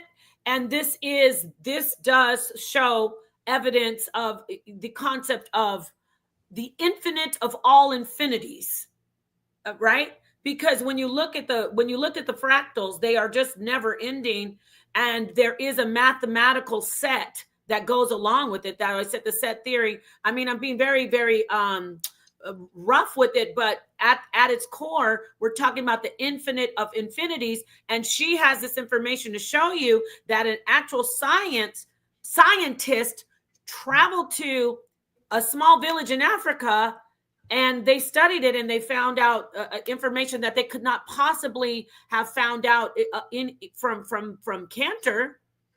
Right, Genesis? Like it was something that they've done for thousands of years. This is actually a religious thing that they do, but it's based in math. So the whole thing is that but we'll get into it. I'm gonna show you this. Can you guys play it? Because now I'm doing a good job explaining what's going on here. One of the folks who makes these things, this guy in Mali, just outside of Bamako, and I asked him, how come you're making fractal fences? Because nobody else is. And his answer was very interesting. He said, well, if I lived in the jungle, I would only use the long rows of straw, because they're very quick and they're very cheap. Doesn't take much time, doesn't take much straw. He said, but wind and dust goes through pretty easily. Now, the tight rows up at the very top, they really hold out the wind and dust, but it takes a lot of time and it takes a lot of straw because they're really tight. No, Genesis, now, he said, we know from experience that the farther up from the ground you go, the stronger the wind blows, right? It's just like a cost-benefit analysis. And like measure. Yeah, pause it, please. First off, it's going too fast. And secondly, you have to explain the whole IFA process. Fatty said we're not explaining it, but we gave you the background on the actual factual math on it, but you have to give them the background on how they do the IFA spiritual practice. Right. So basically, well, he was going to get into. You got to rewind it because you went right. They don't know. Well, this is not the main part of it. This is just. It's leading into the main part because it's just starting to discuss about how they build their things and how they're doing this using a deep mathematical understanding of things, even in how they're building their fences. All this stuff has a very embedded mathematics. Then he's going to get into when it really gets down into divination, which is a central part of the African community. Most African systems have a divination system, which is how they communicate with the creator, right? Which is also considered, when you actually look at it, is a binary system. And it actually is, you'll see that it is the beginning of how we got most of these computers and things like that, the PDAs and all this stuff. So let's go into it. Thank you. Measured out the lengths of straw, put it on a log plot, got the scaling exponent, and it almost exactly matches the scaling exponent for the relationship between wind speed and height in the wind engineering handbook. So these guys are right on target for a practical use of scaling technology. Right. So basically, these people are able to. They're creating these fences, and they understand wind and speed and all this technology. And when they put it up to the Western math and all the things that they came up with, they use calculators for. They found out that these people are very exact in how they're doing their math. Sounds like science to me. Yeah, Exactly. That's what I'm trying. That's what I'm getting at. Most complex example of an algorithmic approach to fractals that I found was actually not in geometry. It was in a symbolic code. And this was Bamana sand divination. And the same divination system is found all over Africa. You can find on the East Coast as well as the West Coast. And often the symbols are very well preserved. So each of these symbols has 4 bits. It's a 4-bit binary word. You draw these lines in the sand randomly, and then you count off. And if it's an odd number, you put down 1 stroke. And if it's an even number, you put down 2 stroke. And they did this very rapidly. And I couldn't understand where they were getting. They only did the randomness 4 times. I couldn't understand where they were getting the other 12 symbols. So let me go into this. So again, he got a $7 million thing to go into Africa and study these Africans. What he found out by initially studying the fractals and how they make their towns, he ended up going to a priest and getting a divination ceremony, which is where you pretty much get told what's going to happen in your life. You know, it's almost like you're going to a doctor and you're getting read by the doctor. So the person comes into a babalawo. The babalawo does your reading. It tells you what's going on with you. If you're sick, if you need some, if you're whatever might be going on, and then gives you certain stuff that you have to do, otherwise. So when he saw how they were doing this, he said, "Wait, this looks really familiar, right?" So let's go. They wouldn't tell me. They said, no, I can't tell you about this. I said, well, look, I'll pay you. You can be my teacher, and I'll come each day and pay you. He said, it's not a matter of money. This is a religious matter. And so he said, hey, he gonna pay them. So he said, well, no, I want to know how you guys are doing this. This is amazing. How are you coming up with this? And this is looking something. This is binary system of 1s and 2s, which is actually it actually is looking into expansion and contraction. So that's what this is really representing: expansion and contraction, lightness, darkness, et cetera, et cetera. So they did the randomness 4 times. I couldn't understand where they were getting the other 12 symbols. And they wouldn't tell me. They said, no, I can't tell you about this. I said, well, look, I'll pay you. You can be my teacher, and I'll come each day and pay you. He said, it's not a matter of money. This is a religious matter. And finally, out of desperation, I said, well, let me explain George Cantor in 1877. And I started explaining, why I was there in Africa. And they got very excited when they saw the Cantor set.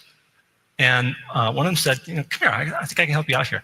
And so he took me through the initiation ritual for a Bamana priest.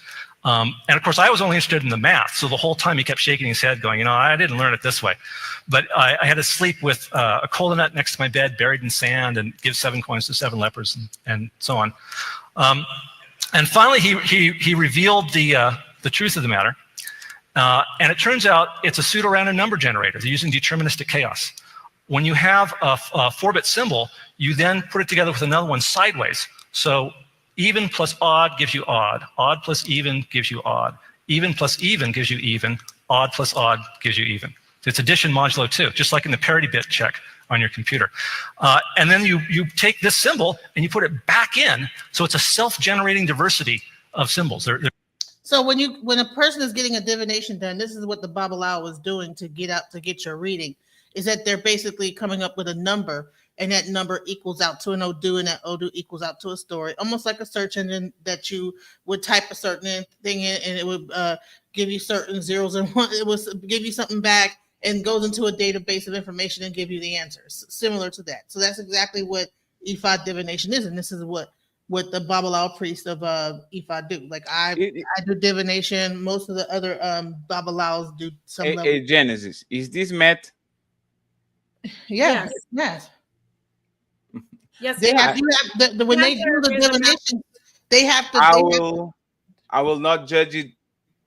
I will listen to everything, but half of the video is in, and I still don't understand where is the God connection. So let's keep going. Okay, let me explain a little bit before she plays it.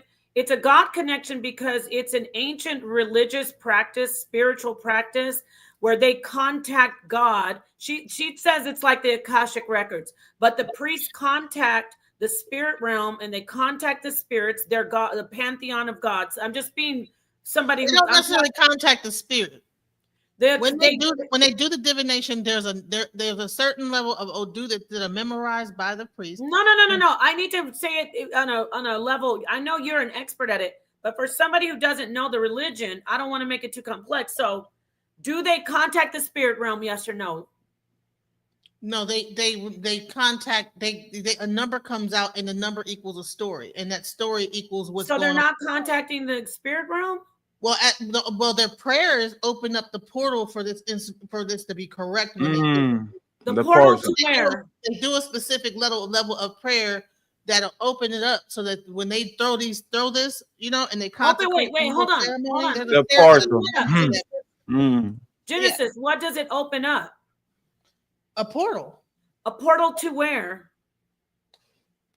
To heaven, to the afterlife, Spirit to the realm. world, to the Okay, spirit realm. Yeah. So that's why I'm trying to make it as basic as possible. So and you can get the details for sure, because I know you're an expert, but I'm telling Fatty because he's like, he still doesn't see it.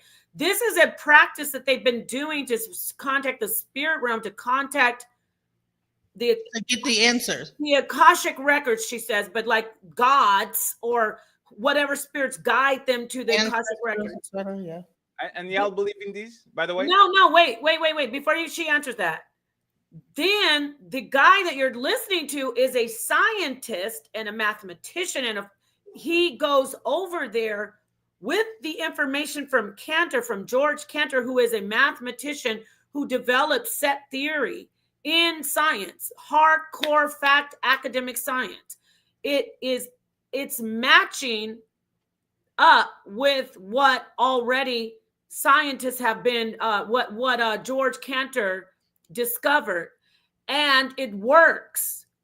It's actually a system that works. That's why you hear the scientists, the professor saying, oh, to get access to it, I had to go, what do you say, pay some lepers. And he actually did the religious ritual. We actually got initiated to actually learn this, and then found out, because they're not going to teach it to you. You gotta be initiated.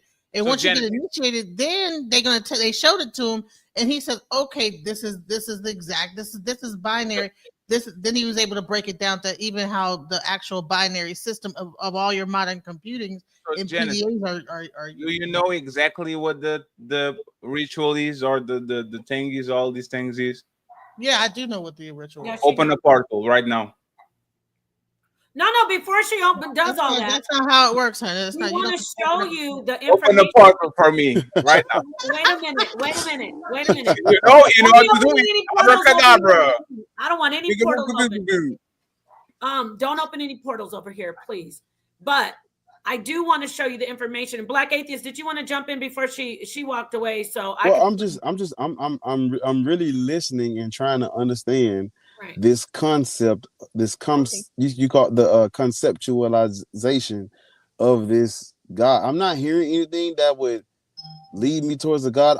All I hear so far is just, they have religious practices that line up with science. I don't know. Pretty much. That's what. Yeah. And I'm tradition. It sounds interesting. It sounds interesting. Like it's something I need to look into and learn about. Because that sounds religion interesting. is very scientific and mathematic based. It's based in math and science. Yeah. You and I are in agreement 100%. Thank you, Tahiti. Even from the little bit that I'll be back in a minute. Okay. Even from the little bit that the whole thing. But I'm not going to miss it. I'm here. I'm listening. I got you.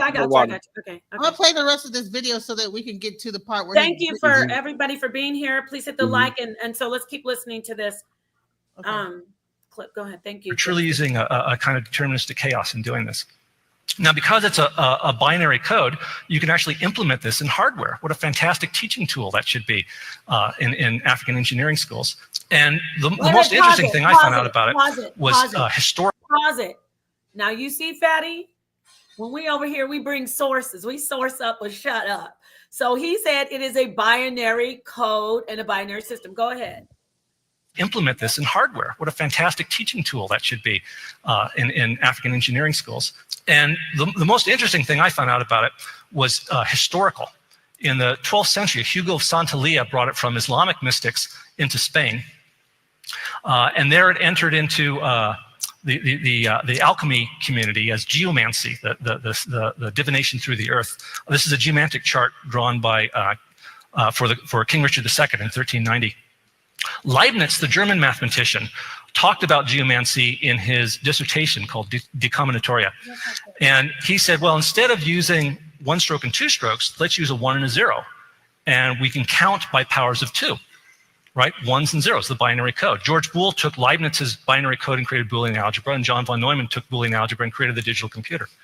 So all these little PDAs and laptops, every digital circuit in the world started in Africa.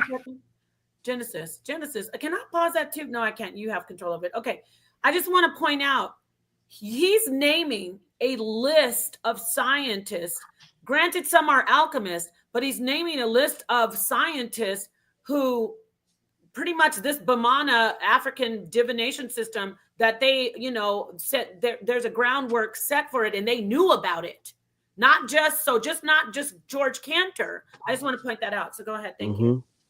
Right. And so I wanted to show you guys what the actual Odoo e-file looks like so you can see. No. Not before you finish this, please. It's over with. That was it. No, you didn't show the with the houses and stuff. Is that what you're gonna show? Yeah, I was gonna show the actual how the Odoo and then the Cantor set and then the actual, what was it called? The I Ching. Because all those divination systems are similar and they all have that same kind of that's great how they do it. So this is the Odoo, as you can see, and this is how they do divination. So like I said, it's like a search engine. And when he talks about the binary system, this is how in computing, this is how computations are done. Yeah. And so we have been using, so all divination is a computation system. And these are spiritual practices, y'all. Yes. So and what spiritual what did you want to go ahead, Fatty? Is that what are you're describing? Some people describe alchemy as science. We put 2 potions together and you put a little bit of dirt and we rub it on your neck, and now the neck it doesn't work. Right, like your neck is good. No, this is the thing. Like y'all are describing science and engineering. What does this has to do with God? I don't get it. It works. I think that works. The fact that we separate science and engineering from God is insane.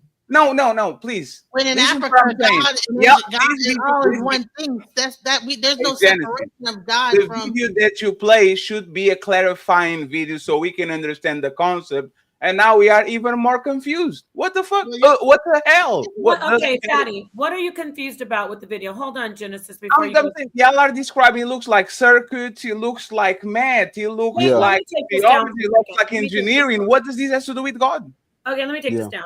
What we just saw is a scientist saying that he actually went to a village in Africa, an African region, a region of Africa, and he acquired ancient spiritual divination practice information. This information that is valid and it's useful for him, and it aligns with information that is in science that is founded in George Cantor's set theory. Okay. Now, the reason she's presenting it and because you're asking for show me something, it is impossible for these people who have done this for thousands of years to have known anything at all about what's going on in the secular world as far as with science and academics. How do you know? Because I was going to say, and in fact, the scientists and the academics, Fatty and Black Atheists, went to these ancient people, and they acquired their process that they use, and they took it from them and said, we're going to use this to make computations. What does AI do? Now I get it. I'm not a computer scientist or anything like that, but we know that it predicts, right? We use it for programming. This system is a divination system that actually does predictions, but when we talk about it does fortunes, futures, tells everything. And this is a system that they've been using. Now, yes, you could say, well, that's because it was human engineering and human ingenuity and human this. But they have been using it as as contacting spirits. And it has been, well, I know Genesis, I'm not trying to be disrespectful to your belief, but I have to keep it basic. Contacting the spirit realm. Yeah, into it. It sounds like we're going backwards. This is what the Mayans was doing. Please, God, make it rain. I can predict this. And if we go to this and we rub this herb, we can predict that. Genesis said, I know what it is. I asked her to open a portal. She went to the toilet and she opened the portal. She came back. Nobody's opening a portal in here. She's here. Privately and open. No, it's fine. But what I want to know is, if this is actually proven, this is Genesis. What can we, like, if this is divinations and the ritual, what were the divinations that people kind of got it right that proved that God exists? Can you give me examples? No, did they predict the 9/11? Did they predict the Hurricane Katrina? What did they predict that was right?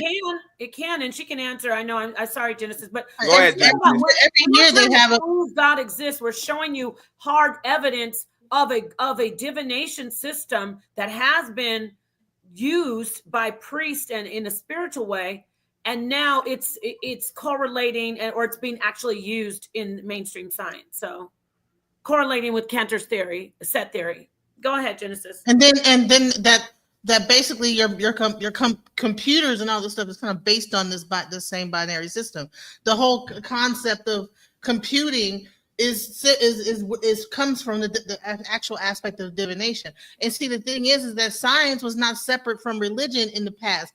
We did not have a separate of understanding God from actual science when ancient civilizations existed.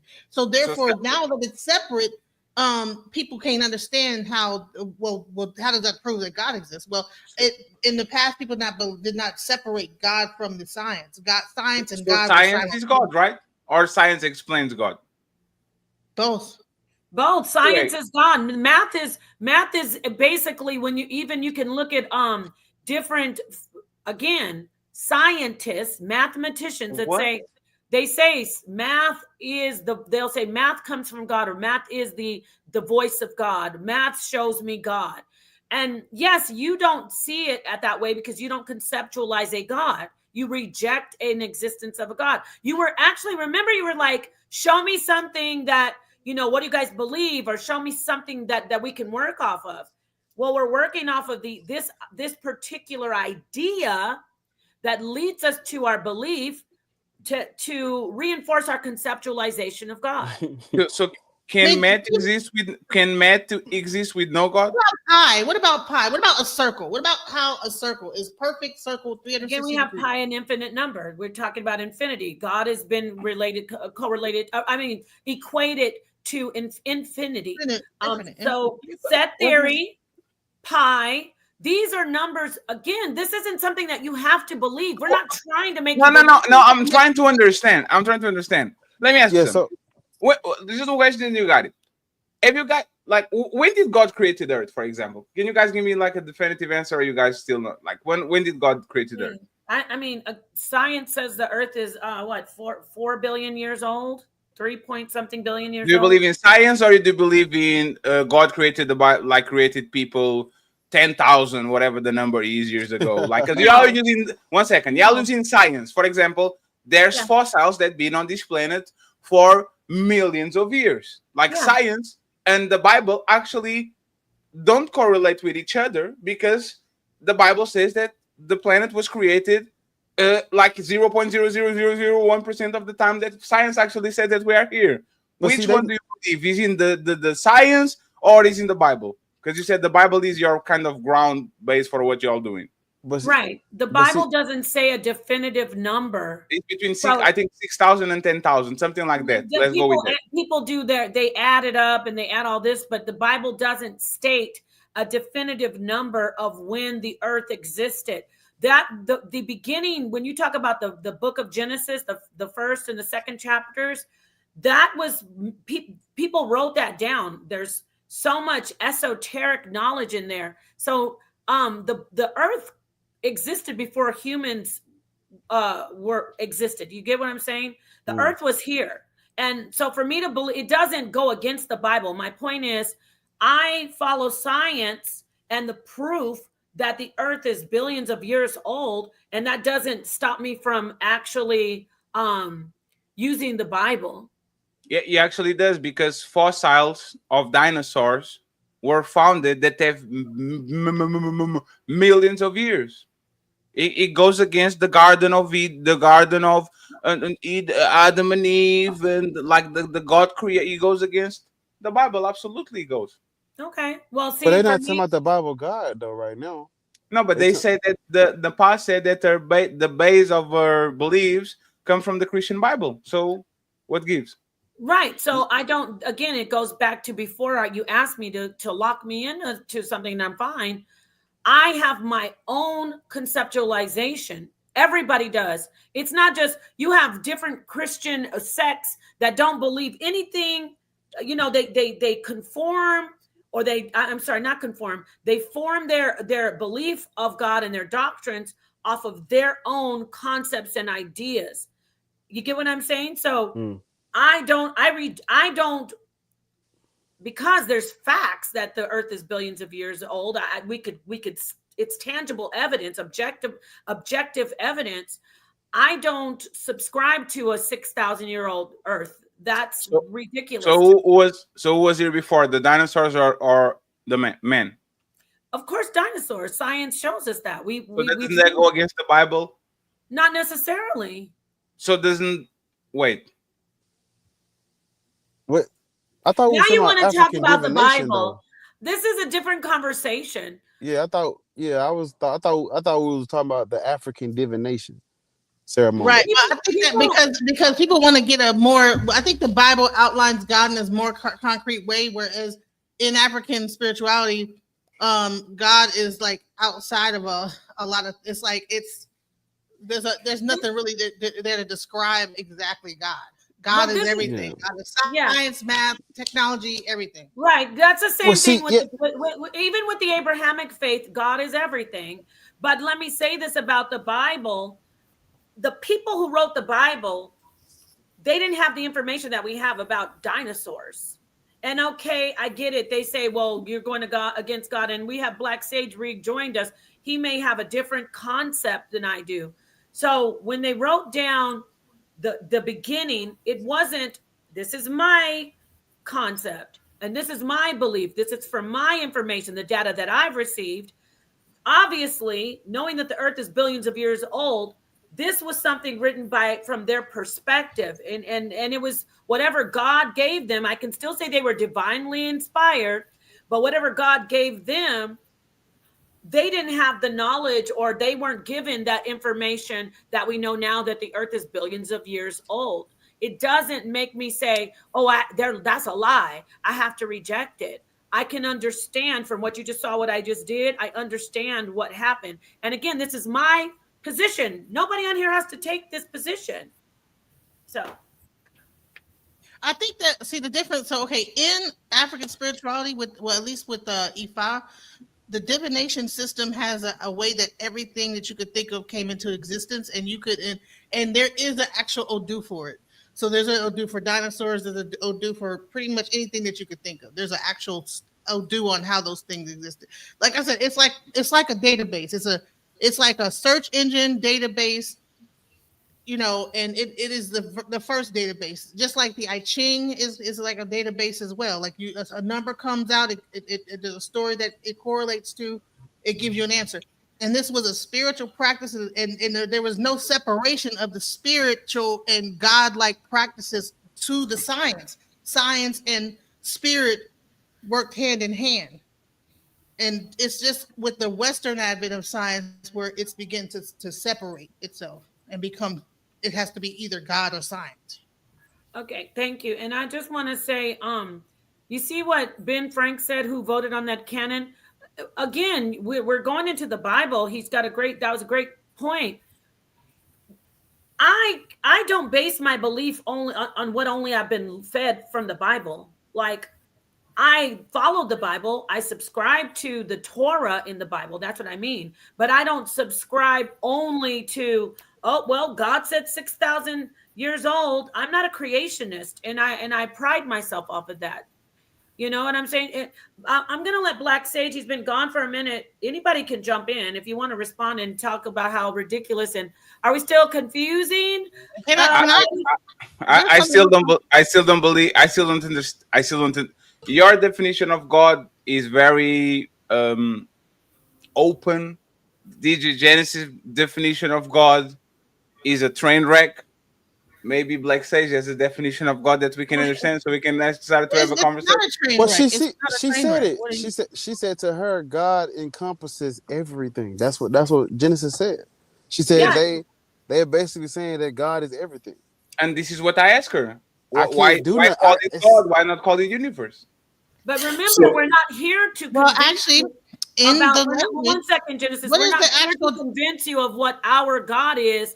We're letting you know that each person, what you're seeing, has a conceptualization of God. You do, Fatty, Black Atheist, Black Sage, Genesis, and I. Everyone, there is not one person who doesn't have a conceptualization of God. What is the literal translation of the word Yahawashah?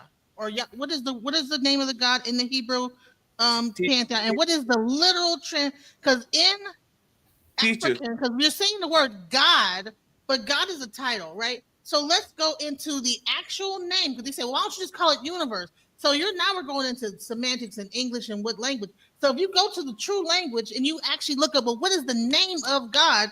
In the name of the God of each religion is the exact description of what that is. So what is the actual definition of Yahawashah? God saves. That's what the word Yahawashah means? Yes, God. That's a literal translation. God saves. Or okay, God, so God is salvation. The actual name of God is God saves. No. She asked me the Hebrew name. And the name Yahweh or the name Yahweh means I am or God is. But I would, after you go, Genesis, I'm going to let you go, Black Sage. You can come in and add. I was like, where did he go? I know you have things to do. But, so the literal name of the Olodumare, right? The Olodumare, the phrase, the owner of the source of creation that does not become empty. Okay, that's great. The all sufficient. Okay, that sounds great. And it's common. It correlates, or I shouldn't say, it's similar to Yahweh, which is what, Black Sage? What does the name Yahweh or Yahweh mean? Yeah, it is just as she said with the definition of Oluware, it is to be the self-sufficient one. It has many different titles, many different names, but it is we use the term the definitions of he as in not as in a masculine form or a feminine form, but in the space of it is understanding of he who exists of himself, right? Which spans both space and time. That is the essence of the creator, the essence and understanding of an intelligent designer. So it's a reason why these conversations always circulate back to the Bible, right? Even when you try to have a whole scientific forms about whether or not, God exists, and they talk about, well, how come God can't be the Stay Puft Marshmallow Man or the Energizer Bunny, right? What is their definition of God? How comes it has to be the God of the Bible? Because that's what atheists argue for, right? Give us your definition of the God of the Bible. They're not understanding that antithetical rhetoric is their conception of God. So they do have a conceptualization of God. And this is what Sister Napah has been saying, that when atheists say that they don't have a concept of God or a God concept, that's wholly incorrect and false, right? These are just arguments that have been on repeat. But the argument of whether or not God exists, that has been dealt with by scholars. We talked about Anthony Flew, right? I believe you played some of the video, right? I played some Anthony Flew, and it kind of, I think the brothers they said that it was obscure. Okay. Well, they say he about to die, and that's why he's changing up his religious stance on atheism, because he's about to die. That's what they said. Yeah. Well, actually, that's a childish statement, right, to make. And is my interpretation and my concept. Just like you have your way to interpret things, I have my way to interpret things. There's nothing to do with childish. It's to do with my interpretation. No, let me explain to you why. Right? Because to simply dismiss something, right, with having full knowledge and understanding why he made the change is an immature stance to make. So, and disingenuous at best. So simply just to dismiss it, right? I tell people all the time, cognitive dissonance is a disease. Cognitive dissonance is the inability to accept new information. Actually, that's not what that means. Cognitive dissonance is when you have two contradicting opinions on your brain. It has nothing to do with you believing in something that you like. That's not the definition. I didn't say anything about believing anything. I said it's the inability to accept new information. That's not the definition of cognitive dissonance. Cognitive dissonance is me thinking. Oh my God. And here's the problem with most of you guys. This one, Fatty, I'm going to let him go, and then I'm interrupting. Can you define cognitive dissonance, please? Define it. I guarantee you, if you pull up an encyclopedia, right? And we'll do that in a second. When you're done, cognitive dissonance. Finish up backstage, and then pass the mic to him. So, just give him a minute. I'll definitely do that. The problem with atheists is that they have no concept of what they have a concept for. They're just saying, no, it isn't. That's not a rebuttal. I don't have to prove to you what God is for me. I don't have to do that. What you're arguing is, prove to me that the God that's written about in the Bible exists. That's why he always comes back to the Bible. Right. That's not why. It's because Napah said, I use the Bible as, oh my God. She said it, not me. I didn't introduce the Bible. Napah did. My personal belief is, though. But that's what Napah said. I didn't introduce the Bible. Napah said.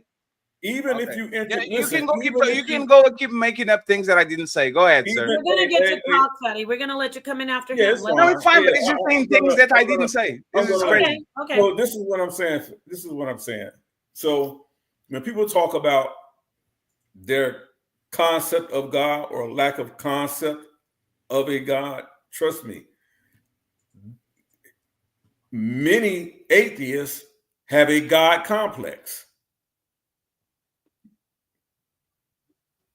Do you understand that? They have a God complex. No, I don't. Yeah, because you have a God complex. Because what happens is that you believe that what you're saying is correct. No. So thank you. So watch this. So if you don't believe that what you're saying is correct, your argument, if you don't believe in your own argument, or that your own argument has any validity, then what is your basis for your argument? No, I'm questioning things. I'm questioning things. I might not know how to fix a road, but I know how to detect that the road is effed up. And I'm telling the construction worker, hey, you asked me a question, right? You asked me a question, right? Didn't you ask me a question? But are there people who exist that know how to fix the road? Absolutely, but they can prove it. Why wouldn't you, as an intelligent man, go to the people that know how to fix the road. Because they can show it to me. They can say, here is the road. You ask me another question. You keep asking questions and then not be quiet.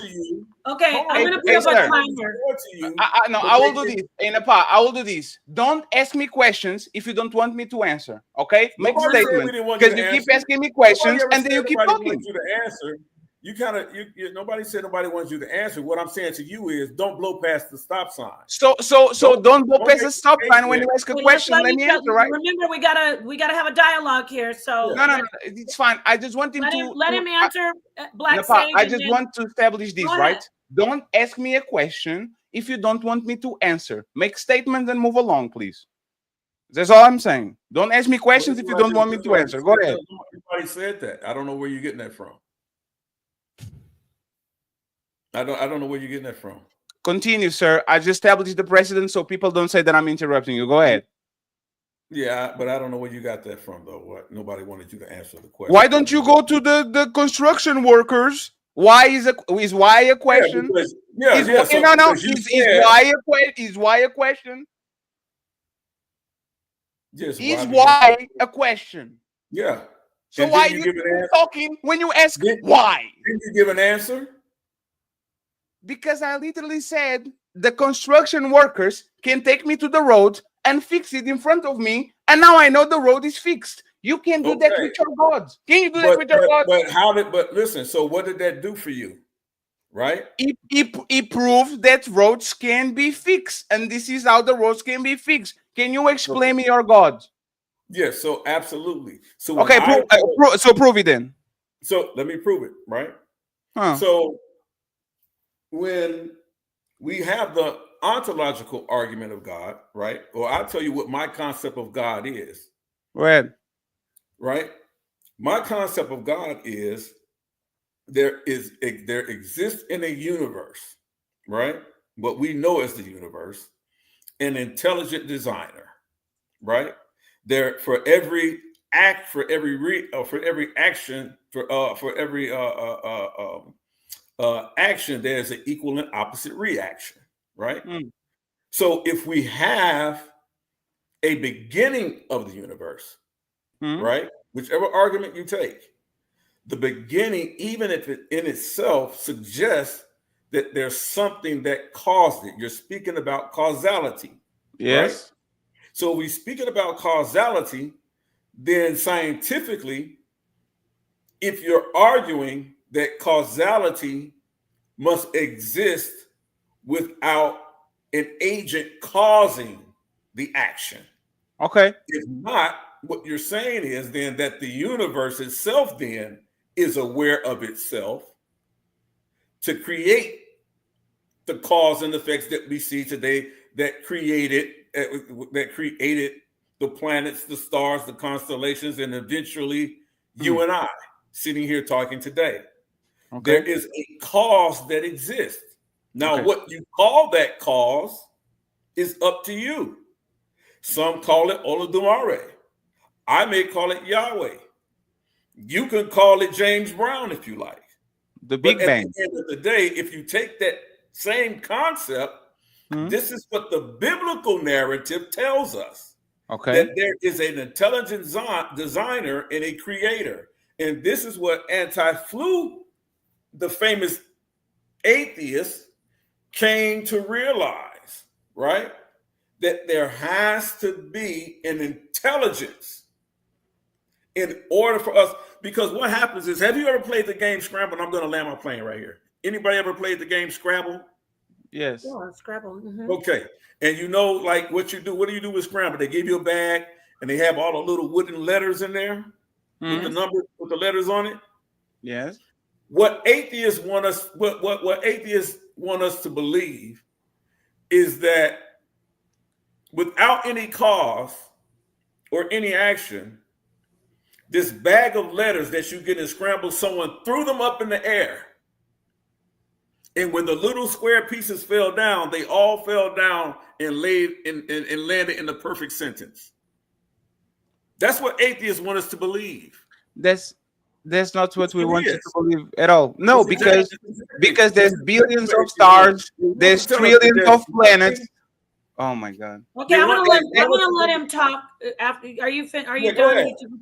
Okay, Go so ahead. Black Go ahead. Atheist, real quickly, Black Atheist, you can always come in when you're ready. I'm just letting you know you don't have to be quiet. But Okay, I'm gonna let yeah, Fatty yeah. go. Fatty wanted to get in here and go ahead. I just want to make this sure. What is your like? Do you believe in a particular God?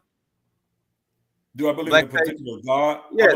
I believe in an intelligent designer power of God. Many people No, call but him do you by believe in a different names. particular God, like a specific God? I believe there are many gods because people make a God out of what they want. Now, I believe my belief follows closely to what I read in the biblical narrative in So you some believe part. so But it also lines up with what I see in Ifa divination systems. It also lines up in certain parts what I see, what I read in the Brahmas. Right? Wait, so you believe in the God of the Bible and in multiple gods? Yes, the God of the Bible talks about multiple gods. Yes. So one God created other gods, and then they created the earth or whatever. That's what you believe in. No, what I believe is that people make gods out of whatever they choose. No, I'm asking you, what do you believe, sir? Because you kind of told confused you. me. You said I just multiple told you. gods, and I you just said the told you. Bible. Do you I like? just told you. I believe. I just told you. Listen, Fatty. Huh? I just told you. I believe that there are multiple gods that exist. You can make a god out of your car.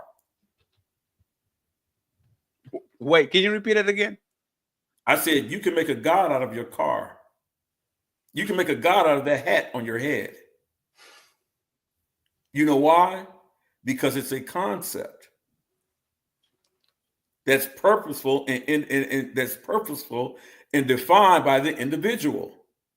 You can make a god out of your girlfriend, your husband, your wife, your children. Whatever you give your first dedication and love to and life for, that is what you worship. So my Jordan bucket head is what you define as God. This bottle So of you can define it as orange God, is what juice you're saying. is God. These You like can define everything it is as God, God. right? Yes, you can define it as God. Yes, you can. You can. But what Now, about would I do that? Yes. Now, would I do that? I Huh? would not do that. So now But that you we could. got it, okay. So now that we got it out of the way that you don't do that, what is the God like you believe in Jesus? You believe in the I don't God of the believe Bible, Jesus. right? No, I do not believe Jesus is God. No. But you believe in God from the Bible? Is that your God? Yes, I believe in the Creator. I believe in the God in the Bible. Okay. I do not So believe now that we Jesus. got it out of the way and we got one God that you believe in, Mm-hmm. the question is this: how can you prove that your God is the God? I'm conceding, right? God exists. God created everything. Now you have to prove it that your God, among 10,000 gods that we created throughout the duration we are on this planet, how can you prove that your particular God is the right one and all the other 9,999 are wrong? Prove it. Well, I don't have to prove all the 9,099 No, are wrong because I don't explain it. Not believe. prove it. Explain Listen it to to me, me. Fatty. Listen to me, Oh, Fatty. If yes. you're gonna you said before, if you're gonna let me answer, let me answer. Let me mute myself. Thank you. Best thing you've said all night. So if you actually listen to what I'm saying, a God concept or the concept of God, which is something, a greater force outside of myself exists. What you call that, or what I call that, closely more aligns with what I read in the biblical narrative. Does the biblical narrative tells us that there are other gods that exist? It absolutely does. It tells us that there are other gods. I wanna jump in and ask Napa, without the respect, he didn't answer the question. What you want? What was the question, Black Sage? What was the question? Ask the question again. No. I actually want to know if you were paying attention. Hey, Black Sage, Black Sage from the toughest environment. What was the question? What did I ask you? Prove that my particular God exists. Did you answer the question? I was getting there. Go ahead. Okay. So my concept of God, which closely aligns with what I read in the biblical narrative, how I prove that is specifically what I spoke to you just a few minutes ago, which I know you don't listen very well. When you talk about causality, I believe my God is the power behind that causality. How does For that every prove it? How action, does that there's prove it? Oh my a God. reaction. Now, people in the E5 definition system, I'm just saying it because I sit on the panel, they can call it that as well. Because what we do know, the God that I serve has been called by many different names throughout time. Now, Yeah. people's conception of that throughout time has changed based on their environment, right? Based on their relationship, based on their experiences in life. That concept does not change. Only people's experiences change.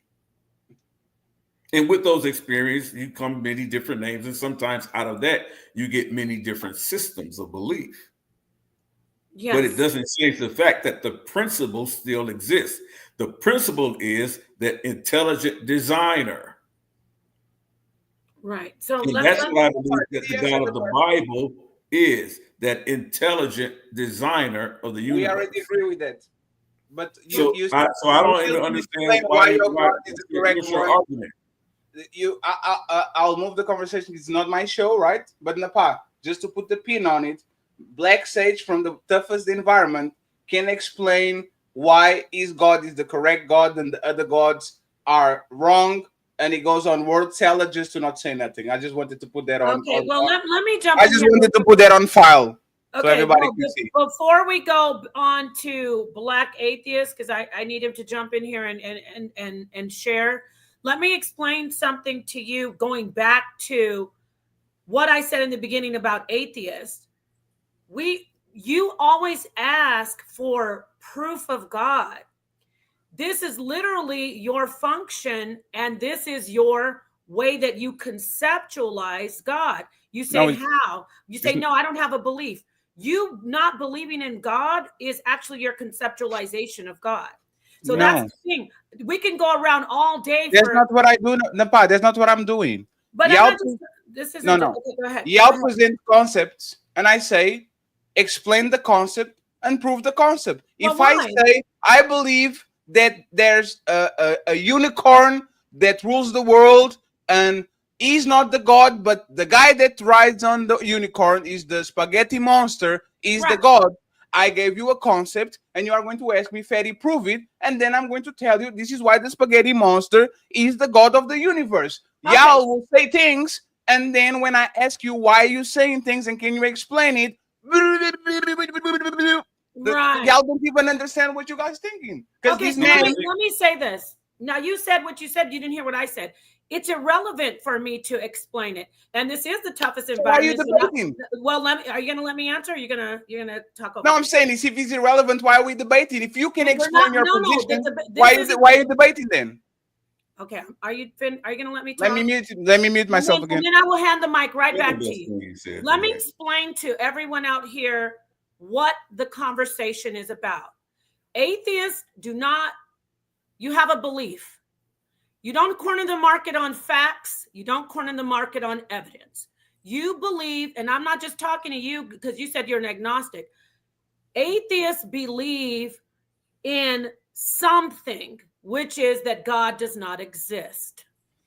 Atheists believe that God does not exist. That's not me. You're mischaracterizing my opinions. Not you, Fatty. I'm saying the blanket atheism. So, I know you said you've got this. But the two atheists on the panel literally said the same thing. We don't have proof, so we don't believe it. But that doesn't mean that you are not open. If proof comes in that God is real, Black atheists and Fatty going to say, "Hey man, God is here." And so it's not that we deny God. We just don't have a proof that He exists. I don't deny aliens. I just don't have proof that they exist. So that's not our opinion. And I appreciate you saying that, but guess what? Every atheist isn't as intelligent as that. Some atheists will fight you tooth and nail with their cognitive dissonance. Yes. Where no matter what you tell them about it just being their belief, just like theism is a belief, they say, no, we are we're based on evidence. We're based on objective evidence, and we're based on academic science. But Yes.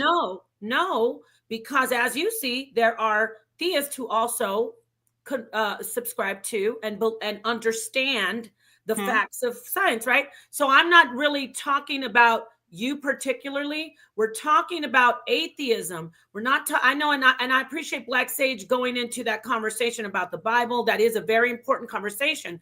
But we need to lay the groundwork that there is no atheist that has a market cornered on.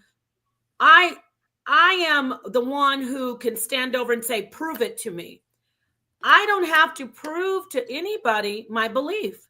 I don't have to tell you, like I said in the beginning, about the philosophical experiment of Mary in the room. I can't prove to you that the way I see red is how you see red. I can never see the color red for you. I can never taste food for you. You do that for yourself. Why am I saying that? It's the same thing as God.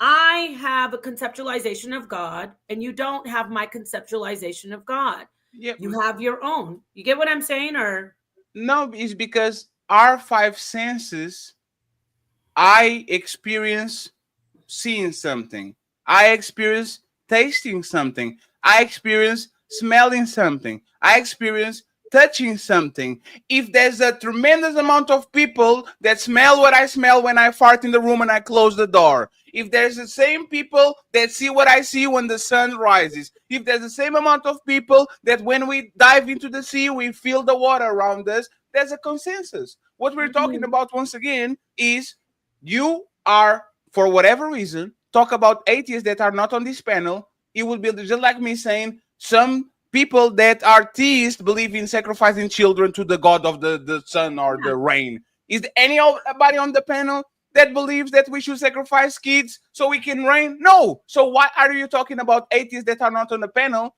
Because I'm not talking about people that believe in God. They believe that we should burn people in the crisp to give them to whatever the God is. Like, let's talk with each other. If God created something, right? And I'm conceding once again that your God exists, right? That not your God, a God exists. Right. A God, one God that created everything. Napa, Genesis, and Black Sage. This is what you have to prove, because you have to prove it. This is the debate. The debates are not about feelings. No, we're not doing a debate yet. It's first off, this is a conversation, but we can lay the groundwork for actual debate on this. But let me say on the title, like you changed the wallpaper. I don't know if the wallpaper was this. Oh no, like, I said theist and atheist. That could be the debate. Theist and atheists think alike. That's the debate. Here's the wallpaper right here. You have to have an actual subject, and then they're gonna set the debate up. It'll be a whole thing. Yeah. Theist and atheists think alike. So one second. So what do you think? What do we think alike exactly? You have a belief that God does not exist. We have a belief that God exists. There is no way that you could prove definitively 100% that God does not exist. You can prove a negative. The Napa. Exactly. And Napa. I'm going to be. Just 1 second. You got it right, Napa. How can I prove that Jon Snow sucked a fat one yesterday? I can prove it. Hey, Jon Snow, prove that you were on a room with 7 men yesterday. You can prove a negative. You can, but you can't prove that God exists, and you can't prove that God does not exist. So prove it. So if I can't prove to you that God exists. I can show you my proof. Listen to me. I can show you my proof, and I'm going to perfect. Show me No. My proof is not relevant in this conversation specifically. It's not. The conversation is about showing you as an atheist that you don't have the authority to request someone to prove something to you for it to be real to them. Or for it to be real at all. You can't. You don't have that authority. No. If you believe in the Bible and you believe on the 10 commandments, I can hold you to the fire and say, you believe in the Bible, you are going against your instruction manual. I'm not a Bible believer, Yeah, but I can tell you this whole conversation I still can say if you are a Christian and you do blasphemy, you murder, you do this, you do that, I can hold you against your own set of beliefs and says you are not a person that is in this because you are going against the people, or you're going against the teachings of the Bible. I can hold you against your own beliefs, right? You can hold me because I believe it, not because you believe it. So it has nothing to do with you. It has nothing to do with you. So how can you besides the fact that I subscribe to it? Listen to me. You're not it's fair. This is okay. Go ahead. What do you want to say? If you is like staying, and then I'll be quiet for 10 minutes. If you believe, so if I can judge you or can hold your feet to the fire because I don't believe in your sets of moral standards, religion, whatever, why you as a person that believes in God can judge an atheist when you are not like me, you don't believe in my set of values, principles? Like, why can you judge me, a theist, and say that I'm wrong, but I can judge you because I'm not a person that believes in God? Why can you come to the side of the road and tell me what I think and what I feel? And Black Sage did that by calling me childish and infantile, whatever the hell he did. But I can do the same to you. Explain that to me, please. Okay, and then I'm going to pass it to Black Atheist. Yes, Miss. I'm sorry, Black Atheist. I apologize. No, you're good. You're good. Let me say this. I am not saying it's both sides. There are Christians and people who believe in, especially Abrahamic faith, who have proselytized and forced their belief onto people and persecuted and even executed and murdered people for their beliefs. I shouldn't have said that word, but unalived people for their beliefs. If they are doing so, they are out of order because they don't understand that they have no place to try to force their belief onto somebody when it's impossible for someone to force your belief onto another person. And then they actually say, oh, now I believe like you. Thank you. That's like brainwashing, taking someone out and programming them. I'm talking about the concepts and the belief turning into an entire concept. And that is what I'm trying to impart. I mean, I'm going to pass the mic over. I know probably people want to jump in, Black Sage and DJ Genesis, but I want Black Atheist to jump in. And then I want to show you once again, I've been showing this information.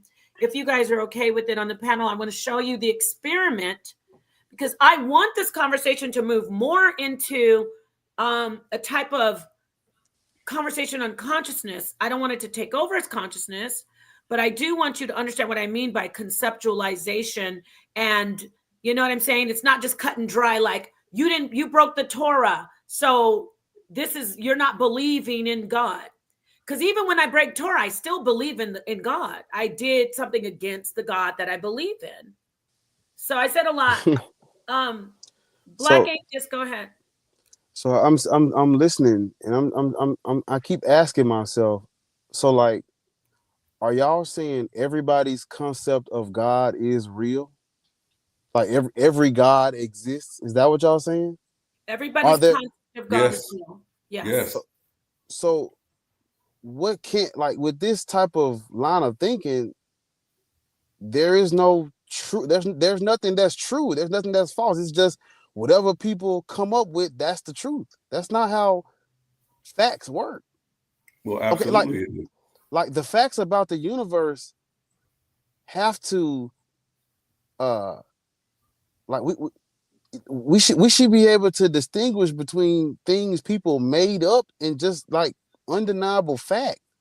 If y'all are saying everybody's concept of God is legit, what about the people who have concepts of God that's like dangerous to everybody else? Is that God real? You're using the word legit. We're gonna have to not use that word. It is their concept of God. I mean, okay, we could say legit, but I'm not subscribing and co-signing to Satanism Satanism doesn't believe in God. Satan isn't real. Satanism is just is not Satan what people is talk about Satanism. It's not what people deem as Satan. Right. I shouldn't have used that. That's not a good example. Satan that's why I isn't stopped real. myself. Satan is I'm gonna made up. say I don't believe in the worship of the Heaven's Gate God, whoever it is. Okay. So can we? I don't subscribe to it, but is it a real belief for them? Yes, it is. It's a real belief for them. I don't see why that concept is so difficult. Yeah. I mean, like I said earlier, it sounds to me that, I mean, people are calling everything and anything God. I just don't know what are we supposed to do with that? No. Like, why is there a need to even have a conversation if everybody's calling everything God? It's like, it's no point of talking about it. It's just, well, the tree is God, the sun is God, water is God, life is God. It's like, what are we even talking about? It's like when somebody say, why did y'all think that God was something just like a man or something walking around? Why did y'all think in New York, hanging out on Manhattan in Times Square? Like, what y'all thought? What did y'all talking about? All I'm saying is, if God is everything, what are we even talking about it for? It's everything. What are we talking about? It's not. It's like if you're saying God is everything, what are we talking about? I'm trying to see, like, what is the need to say? Like, y'all are saying that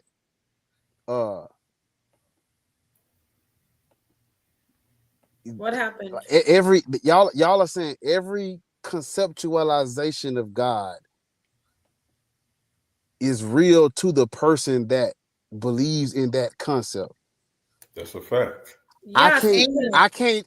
There's nothing I could do with that. I only care about. Listen, Black Atheist. It's nothing I can do with that. It's nothing I can do with that. Yes, you can. You can play their own game. Ask them: is Santa Claus God? No. What? So do you believe? Santa Claus is? Because some people, I believe it. Out in somewhere, they might believe Santa Claus is God. But my problem comes when we can look at antiquity and we can see where people make shit up. Like, people make shit up. And if they made it up, you keep saying people make stuff up. That means it's not real. And this isn't, I'm not trying to be condescending at all, because a lot of people are like, oh, you're so dumb, Nepal. So I'm just asking you genuinely, have you ever had a conversation about consciousness? Yes, I'm not understanding how that. So you have had a conversation about consciousness. What does that have to do with people making up shit? I mean, making things up. Consciousness is you went into something else. If you've had a conversation about consciousness, I'd like to say this. I'd like to bring this to the table. It is your perception of what you experience and what you know. Is that true or no? Oh, so are we talking about objective truth? Or are we talking about people's personal feelings and personal beliefs? You don't just function in your world, number one, as with just objective truth. Because if that was the case, a lot of stuff you wouldn't even be believing. You wouldn't even know. People aren't walking around knowing absolutely every single thing is objectively. So let's stop with that already. I know, but I'm saying we're talking about how all of this came to be, and everybody's saying individually they know how that happened, or they believe in a God, this God, that God, that. It's like, that's not objective. Because everybody has a unique lives as an individual. Right there. So why are we playing at GTA Grand Theft Auto, right? Exactly. There is no point. Some people are going to enter the game and start punching people immediately. But that's what he's saying. So why do people stealing cars? So that is what it is. Each person has experiences life a different way, and so therefore their concept of the creator is going to be different. So why are people read the Bible and interpret it the same exact way? We don't all read anything. I don't talk about really, that ain't my fight. I know the Bible's. We don't even read a book. We don't even say our ABCs and whatever we're doing. What I'm saying is, why do people? A room, it's going to be 5 different explanations of what's in this room. If we all walk in the same room, some person going to say, "Oh, the walls were blue." Some people going to say, "Oh, that was a nice couch they had." One person's not going to know what happened in the room. So that's pretty much how life is. So why do people? So like you're asking, so and so the concept of God, of course, is going to be singular to the person. So why are people trying to debate subjective opinions and subjective feelings? That don't make sense to me. If everybody's God is different and respective to them, what's the point of even talking about it? It's subjective to the person. Yeah, we're not debating that. You're absolutely But right. That's our so point. what are we talking about? So is God objective or subjective? Yeah, it's all subjective. Is It sounds God like objective or is an opinion?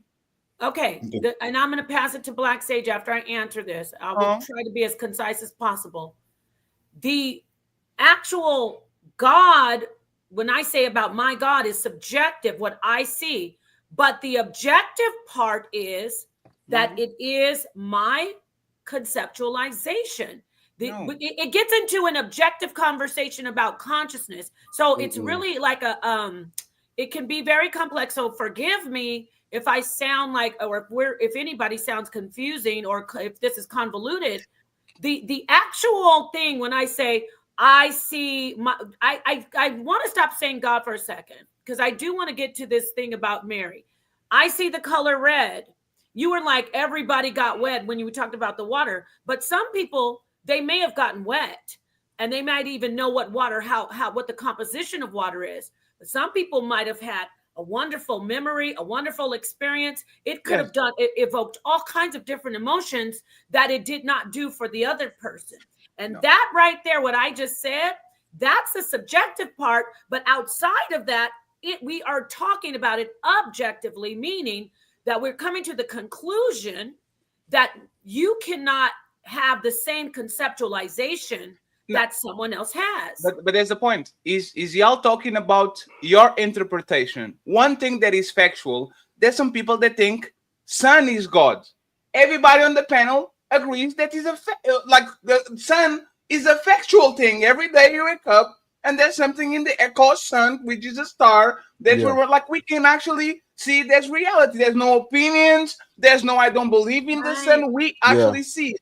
What we're saying is that, once again, if you are going to put your spin on it, and Black Sage is saying my car can be a god, and Digi's Energy say science and the trees and the forest can be a god, and you say like I never said that. What are you talking about?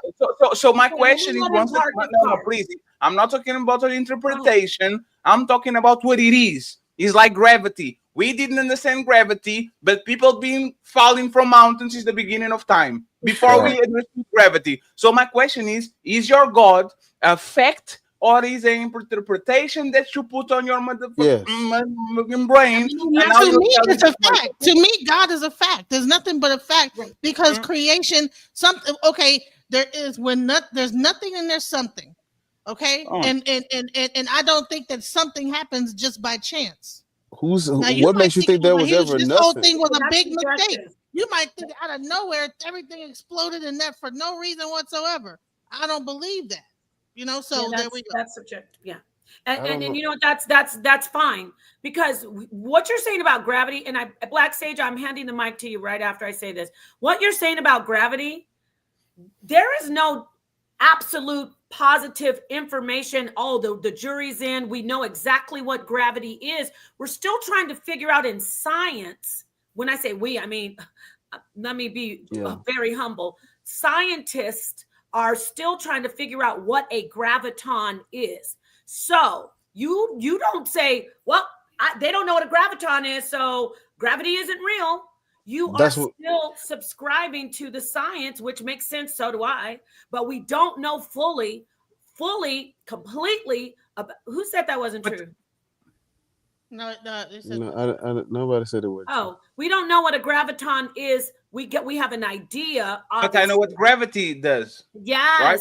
But we're not fully. Can we prove that gravity, two bodies attract each other? If you jump out of a building, you're going to go down. Can we prove it? And that's like not by repeating the same thing 1,000 times and then the same result. And it's not subjective. It don't change. So that's objective. It's not subjective, right? Gravity does not change. 100 out of 100 times, if every last one of us jump off a house. What if you jump in a pool? You're going down. You're still going down. You're still going down. If you jump off, But no, if you because the jump, body of water lessens We're the not gravity. saying gravity isn't Because real. the body I'm of not gravity saying- is not what I'm trying to show y'all is I'm not saying gravity isn't real. Nobody's gonna clip me up. let me put it like this. No, I'm not saying it's real either. I'm just saying is that there's different cases for where It is Genesis. If you jump what in I'm water, saying, I'm and saying, hold on here's one the thing. second, Genesis. Do either one of you guys have a inner dialogue? Do you Black Atheists and Value? Do you guys have an inner dialogue? Do you hear Inner dialogue has nothing to do with external things that exist in the universe. No, there's a reason why I'm asking. I don't have to have an internal dialogue for the stars to exist. They exist with me thinking or not thinking about them. They're still there. Yes, we're okay. We're No, the reason why I asked that is because, like, okay, where does that internal dialogue come from? What is my brain? My brain shoots my neurons and like I think about things. Like, what does that mean? Consciousness. That's where it comes from. It's No. It comes from my brain. You can literally see brain activity. You can measure it when you're thinking about certain things, when you are aroused, when you are in your feelings. Certain parts of your brain react. It's not about consciousness. So do you know that there are people out here that do not have an inner dialogue at all? So then what is up with their brain? They have an inner dialogue. We're going all the way off the rails. We're going into Inner dialogue is you thinking that, gentlemen. If you're thinking to yourself, there's an inner dialogue, even if you be the dumbest person in the planet. Yeah, there are people that don't think to themselves. They don't have an inner dialogue. They don't. They just follow the trends, but they think for themselves. No, I'm saying they don't have an inner dialogue. There's people that do not. They do. If you fart on the room and close the door, I can think, oh, it stinks. I don't have to say it, but there's an inner dialogue. I'm thinking to myself, this fart stinks. Do not have that. See? Yeah, but let's take a pause on that real quick, and I'm gonna go to Black Sage. Black Sage. Yes. No. So Napa, you have the settings where every time it came down. I know. I don't know why it's doing so that. don't get scared every time it came down. No. I can see you backstage. I know you're here. Yeah, but he's the guest. And then one of my followers is asking Romans 1:18. Like if you know what. You know what? I see you're here, and that's right. I did change the settings. God, you told me that. Thank goodness. Okay. He's asking you about Romans 1:18. I don't know. Like, do you know what it is? And because it sounds like you are contradicting Romans 1:18, but I don't know. No, I do know what it is, but I've been Black Sage has been waiting, and I'm going to let him go ahead and talk and answer that while I fix the settings. Thank you for that. Yes, miss. Thank you. I fixed it. Oh my God, you helped me. I fixed it, you guys. Okay, Black Sage. Yes. Please. So, can you also answer that question? For some reason, someone wants you to bring up Romans. Well, not for some reason. They want to bring in the Bible, even though people don't like it. I told you these atheist arguments only exist because of the Bible. Not mine. I don't. And I appreciate both of you being here, the atheist brothers, the theist brother and sister, and everybody in the audience. I appreciate everybody here with the dialogue in the toughest environment. Go ahead. Now I'll be quiet. Yeah. So what about Romans 1:18? What is it that they want to know? Just to read it, and then something they want to do. Because I mean, from the video, it didn't sound like we was talking about the biblical God, so it wasn't no need for me to bring that up. I mean, that all that's mythology is not real. Just mythology. It's myth making. What is myth? What is myth? Stories people make up. No, what do you calling a myth? Fake. The biblical God is mythology, just like Zeus and Dionysus and Asclepius is mythology. Based on what? What you mean? Based on ancient people from ancient groups making things up. Making things up about what? Why would they make things up? Because people make up gods and stories when they can't explain things. That's what humans have always done. They have gods for literally everything in nature. They got a god for it because they didn't know where it came from.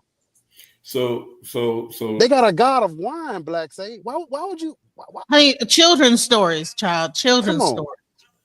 It's like superheroes. In order to help children understand God. All right, Captain America, Black Panther, okay, Thor. So let me help you, right? Yeah. When you talk about Captain America, like you know who Stan Lee is, right? Yes, we know who Stan Lee is. And you know, Stan Lee has gone on record stating that he created Captain America, right? Right. Right. So we know that Captain America, based on its creator, is a fictional character, right? Right. Right. You believe Dionysus is real? So hold on. So when you talk about Dionysus, right, or Bacchus as he's known in other Or Baal, or Zeus, or Shira, El, right. You know that made up. neither one of those concepts are the same as the biblical God. You talking about the tribal storm god? Or you talking about, like, what you talking about? Because the God of the Bible was not always the God of the universe. Listen to what I'm telling you. You're incorrect. I'm not incorrect. You are incorrect. So No, the I'm Bible, not. so you brought up Bacchus, right? But who? When I you brought up. Bacchus, I said Bacchus. I don't know who Bacchus is. Bacchus is Dionysus. Oh yeah, Dionysus. Yeah. Yeah. So you said he was made up. The god of right? wine. Right, the god of wine. The Greek god of wine that they made up. I got you. It's okay. Did they make it up, Black Sage? Yes. Let's slow it down. I'm asking you a question. Did they make up Dionysus? Is that fiction? Yes or no? Let's slow it down. Okay. That's a yes or no question. It's not. Let's slow it down. So let's talk about it. Mm-hmm. So the reason why Dionysus or Bacchus exists is because it's associated with something tangible, correct? Correct, yes. Wine is real. Right. Wine is real, right? Right. So wine has what tangible effect on people? Correct. Right? Mm-hmm. So what are those effects? Make you feel good when you drink it. Or you get drunk off of it. Or right. You get that buzz. Right. Or it can be used for medicinal purposes. Correct, right? too. Yes, sir. Right. Yes, sir. Mm-hmm. That people use it for cooking. Mm-hmm. Yep. Right. Sure, they still do. Yes, sir. People use it for trade and commerce. Right. Mm-hmm. So wine, right, exists, has a significance in the human experience. Yes. That's true. Right. Yes. But that don't like mean anything we have, I got you. So like anything we experience in the human existence that has a tangible benefit or allows us to live our everyday lives, right? Mm-hmm. has a particular meaning and importance to us, right? Yeah. So anything that usually has a meaning or importance to us in our human experience, what do we do with that? What do we usually do with that as human beings? Anthropomorphize it. We anthropomorphize it. Why do we do that? We don't know where it come from. But we just deify But it. we thank you. We deify it, right? Yeah. It becomes a god, right? That's what I've been saying. So basically, it's not necessarily Dionysus, but it's wine that people are worshiping, right? No. Yes, it is. Because They're saying without wine, you don't hold on. Without the tangible wine, you don't have a Dionysus. Do you believe wine comes from this white Greek god? So no, it doesn't. You're not we know where listening to wine what comes. I'm saying. But we know where wine comes from. You're not listening to what I'm saying. Without wine, you don't have a Dionysus. Correct? Right. Yes. Okay. So with that being said, we know where wine comes from, Black Sage. It doesn't come from a man in the sky. That's not what I'm asking you. That's what I'm trying to tell you. No, that's not what you're trying to tell me. That's exactly what I'm saying. No, it's not. What I'm telling you we know how wine is made, and we know where wine comes from, Black Sage. That's not we don't need a that's God not what I'm to saying to explain you. that. That's not what I'm saying to you. You need to That's listen. what I'm saying to you. But you need to listen. The heard reason you. what you're arguing is that you're arguing the dogma. You're not arguing the principle. And that's where atheists fail. They always want to argue the dogma. Yes, just like you, who you calling on right now? You know Terry Potter. Okay, hold up. There's a difference are you between understanding what I'm principle saying? and dogma. Is it just me, or Listen, you understand what I I'm saying? understand what you're saying. You arguing the dogma. I'm not arguing for the dogma. I'm telling you, we don't need fictional characters to explain things. We know where they come from. That's what I'm saying. No, listen, because they use those fictional characters to teach their children about certain things. But we know better now. Why would I lie to my like children when I know mythology better? is meant Why would to I lie to my children when I know better? I know Santa Claus ain't real. But let's say on what he said. Why do I want my children living in delusion? We know better now. Let's stay on what he said, please, for a second, right? Like, think about it. Captain America were written by humans. Harry Potter were written by humans. And the Bible were written by humans. All of them lie. All of them make up stuff. All of them put things and embellish things so we can be a little bit better. What is the difference? Since the Bible was written by man, is it possible that man wrote a fiction and man lie and man use little books to control people and to get them to sell things and buy things and all that? Like, all of those three was written by man. Why do you believe in an absolute book that was why do you believe in a book that absolutely was written by man, but we don't believe in the other books that were written by man too? Why can one of them be a concrete lie and another one can be an absolute truth? Why do you make a decision between two books that literally were written by man? Well, they actually say that actually the 6 first books of the Bible are actually Hebrew mythology. We know that. So we know that. All of us know that. Right. So what is the difference between so what is the difference between that and Spike Lee? It's made up.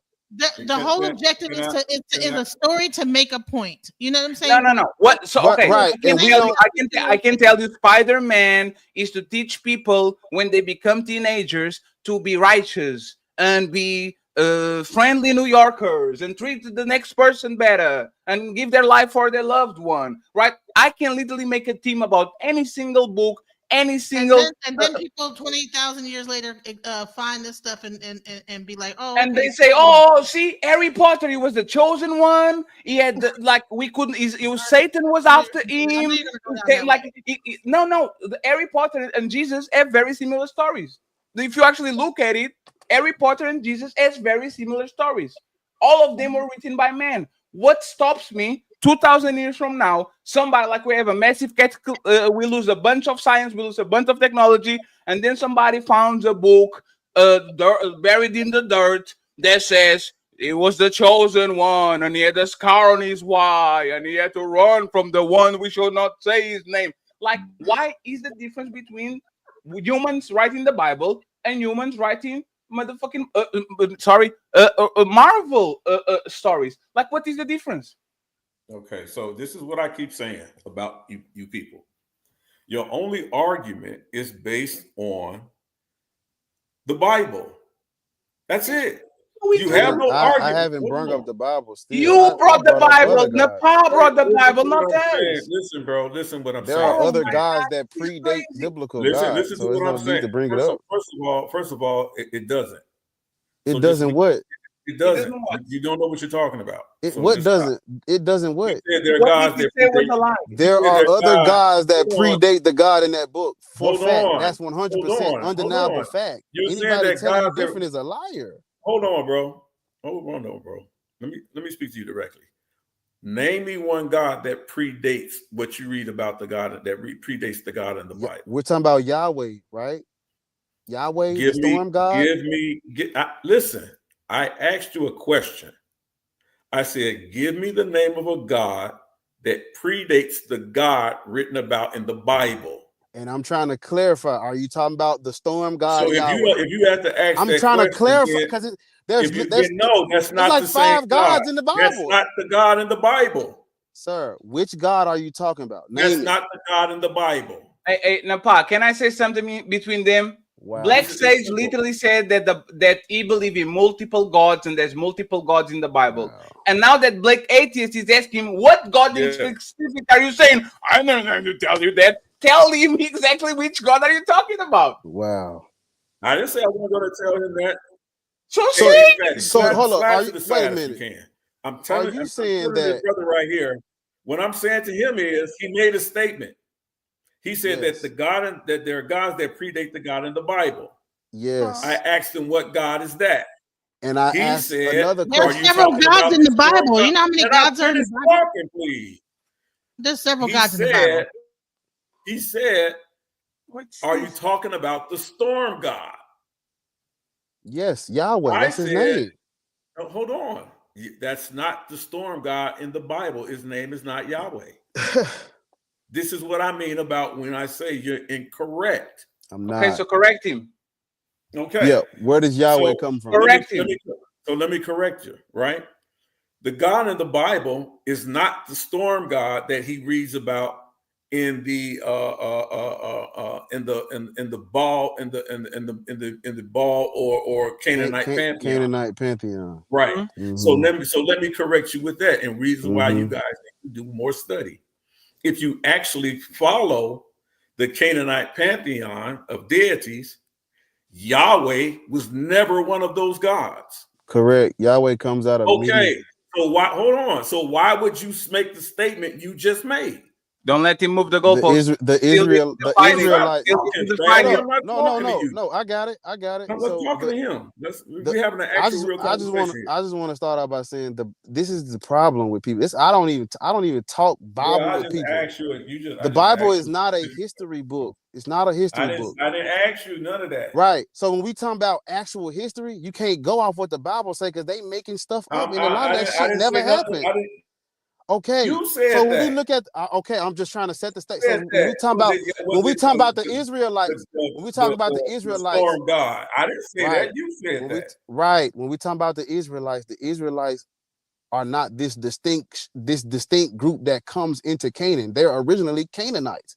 Okay, so now. So the storm god, you're correct. The storm god Yahweh was not originally worshipped by the Israelites. You're correct. And I'm agreeing with you when you say that. You are correct. So let's continue the conversation. Right. When you say that Israelites were originally Canaanites, I'm just taking what you're saying. Yes. You said they were originally Canaanites, right? The Bible talks about them coming into the land of Canaan. That's not based on anything outside of the Bible. History, archaeology disproves that. You're muted, Napa. Okay, so hey, Fatty, you're not in this conversation. No, Napa is muted. I was muted. I just want to let you know, I don't want this conversation to continue because it is absolutely away from what the conversation is supposed to be about, which is about your belief in God. Not the Bible. I don't want to seem like I'm trying to be a Gestapo. No, you're good. Let's not talk about. Because that's the whole conversation. They can't have this atheist. This is what I say. These are not real atheists. Even black atheists. He's not a real atheist because they cannot get away from the concept of the Bible in order to make an argument. You and I were talking about to make your argument. Wait, hold up. You and I were talking about Dionysus. Dionysus don't come out the Bible. You gotta leave? Yeah, I gotta go grab something to eat. I haven't eaten all day. You weren't here earlier. Okay, well, I don't know if we're gonna still be going when you come back, but I appreciate you bringing that valuable information about the what is it, Bamana people? Actually, the Bamana divination, but there's divination all over Africa. It's a common practice throughout Africa, right. in ancient tradition. Actually, across the world, in ancient traditions, they have some form of divination. Right. Everybody deifies their culture. That's all it is. In the natural religions and stuff like that. And then I wanted to say one quick thing also. Sure. In each culture, you're going to have some level of a kind of thing that's surrounded. Deification. Deification that's surrounded based on their culture. Even the Hawaiian people, they have Moana, that whole story about the volcano and how the volcanoes formed. Exactly. And it's all these stories are really just meant to explain how something happened. Now, whether or not the sun god came down and the dragon and whatever, and then the dolphin flew up and knocked on the moon and shot an arrow up at the, of course that probably did not exactly happen, but it did. It's made up. Things to explain something, to make a point, usually to tell a story or to drive home something about morality or whatever. So I mean, and I think that there's a reason why people came up with these things. I don't know whether, our brains wouldn't do this if there wasn't a reason for it. Our brains wouldn't come up with these stories. I don't know if the bees are up there like bzz, bzz, and bzz, to their people and saying talking about God. I don't know, but for some reason, as human beings, we do this. So, I mean, there must be a reason why. So, I just want to say thank you for having me. Thank you so much, Genesis, for joining. All right. Peace. Peace. I interrupted you two brothers, the two gentlemen, because I wanted you to get back on the conversation and on the conversation of the conceptualization of God from each individual. I can hand it back over to Black Sage or to Black Atheist, whoever. You conceptualize God. I want to get into that because when Black Sage said you're not typical atheist, you're not. Because there's only three. Go ahead. There's only three type of gods. Either you're talking about energy, the universe, or you talking about the fucking. I'm sorry. Either you talking about energy, the universe, or a man or woman in the sky. Them the only three. The rest of that stuff, it's like I don't call the universe God. I don't call energy God, and I know that those men and women in the sky are made up. So I am an atheist because there's no reason for me to be calling anything God. It's like the universe can be explained. Energy can be explained. Everything about this universe can be explained and have meaning and purpose without attaching this vague, abstract idea of a God to it. That doesn't even explain anything. If you call the universe God, what new information have we found out? Nothing. You just calling it God just to fill in a spot or something. It's like calling it God does nothing. We need to be digging more and trying to figure out more answers than just saying, oh, that's God. Like, what do we even? That's just a vague, abstract nickname that people give everything they can't explain. We don't have to do that. And that's go ahead. I'm gonna let you finish. Because not if, but when better explanations come out, we eventually gonna get to a point where nobody's calling anything God because we can explain it all. Until that point, God exists. So yes, God exists where there's ignorance. The argument from ignorance is all y'all got. We don't know, therefore it got to be a God because we can't explain it. Once we get the answers, you got to throw that stuff out, and we can just explain it. You don't have all the answers, though, Black Atheist. You That's don't. what I just said. None of us do. So we're all ignorant. That's what I just said. Yeah. So basically, you believe. They don't have an argument. I'm sorry. What? This is what I'm going to show you something. You have a I belief. don't believe what you believe. I'm saying I don't know. Y'all just call it. Go ahead. Y'all don't know and I don't know. Exactly. The only difference is y'all are saying a God did it, and I'm saying I don't know. I don't know anything. And exactly. So that's your concept. So I'm an atheist because I don't call it God. I don't believe in God. That's it. What did you want to say, Fatty? Go ahead, Fatty. What did you say? No, like if there's y'all concept. If you say I believe in a unicorn with a rainbow fur, and he says I never saw it, so I don't believe it. It's not his concept; it's your concept. He is analyzing your concept and saying I don't believe in it because I don't believe in it. But you have a concept. You are not claiming ignorance. You are actually claiming that you know stuff. You know what's created. You know where we came from. Wait. So we're not the same. So we're not the same, right? We're not the same, right? But Fatty, does he have a concept?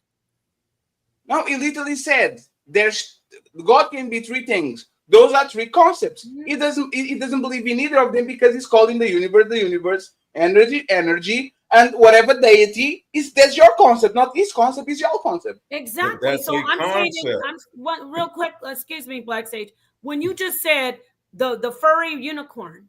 Yes. I say my concept from all that I've processed the data of the furry unicorn. I believe that the furry unicorn, from seeing the data, whether it's anecdotal information that I would share with you. I was walking through the forest. This furry animal came up to me and it had a horn on its head. It was only one. So I from that data, from my consciousness, from me seeing it, I believe that this animal is a furry unicorn. Okay. Now, I go around telling people about the furry unicorn, and I tell them all the things that I build this. I start building a concept of it. Yes. This furry unicorn of the forest. Don't you know? It's there. It stays by the water. I have that concept, right? I come to you and I say, I have a furry unicorn concept because I believe that there's a furry unicorn, and this evidence is why. Like how we showed you the little divination stuff with Genesis. Okay, so then you look at me and say, "I've never seen that," right? Right? You never seen it. I never got proof is more accurate. You never got the information, right? Proof. So you're now in the conversation of the furry unicorn. You've never seen the information, the data. So you form a belief based on that. And your belief is that there is no furry unicorn. No, there's not. The belief is this. You know what's funny? Y'all are so used to talk with these kind of atheists that are stuck on the same place and can be eating them out all the time, that when you got people that actually are flexible and mobile, you keep trying to put us on a peg that we didn't choose to be. Like, you are not going to peg us into a square. Like, we're not going to do it. We are saying, I don't believe in the unicorn with the furry thing. It's not that might not exist. It might exist somewhere. We just don't have proof. We just don't have proof of aliens. We don't have proof of God. Like, this is what we're saying. It's not that the furry unicorn doesn't exist. You want to pin us there because it's the only way that you can go on offense, and because we don't stand there and we keep moving and saying we don't say that, you keep doing that shit. No, that's fine. So why keep doing that? That's your concept. You came to me with that concept. I say I never saw it, so I don't believe it because there's no tangible evidence that this exists. I'm not denying your information. I'm just saying there's no proof. So we're actually agreeing. Did you want? I'm gonna let Black say. No, actually, what you just said is what I'm saying. So what you said is that he said it doesn't exist. Black atheist rants. If you had to put yourself in a place where God definitely doesn't exist, or I don't have sufficient evidence to believe in God, which one would you pick? Again, and like I was saying earlier, there are gods that we know 100% people made up. Those gods, we know they made up. Now, when it comes to the universe, nobody knows how the universe got here. So I will tell you out my mouth, I have no idea how all this came to be. But what I can say is I know that humans make up stories. They make up gods. I know that. So there are gods that I know don't exist, and there are gods that I can't even have an opinion on because they're just giving the universe a nickname. So I'll go on record and tell you I know for a fact Zeus, Asclepius, Mithras, Serapis, Dionysus, those are not real. We can go through history and show you where they made it up. Now, when it comes to the universe, hey, brothers and sisters, hey, y'all got that one. If you call in the universe God, your God is real. So you can have that. I'm going to play this video. I appreciate you all being here. I know it's been a while. I took 3 hours out of your evening, but it is interesting. I want to show you something. And somebody was like in the chat saying, this is my word of the day. I like the topic of consciousness because it helps us understand what, Fatty, you were agreeing with me, whether you knew it or not. I don't believe in consciousness. No. Listen, okay, you don't have to believe. But my point is what you said previously. You said, I have my concept of God is not yours because you haven't seen it, so you don't have that proof, so you're not going to believe like I believe. What is my concept of God? I don't know your full concept of God. So how do you prove it that my concept of God is not your concept of God? Because my concept of God, you reject it. No, I didn't. I told you to explain why you got to that concept, how you got there. Asking how you got there doesn't mean that I don't agree with your concept of God. I will accept it, so just for the sake of the conversation. If I say, I've seen spirits and I've had contact with actual a supernatural. I will say I accept it. Prove it.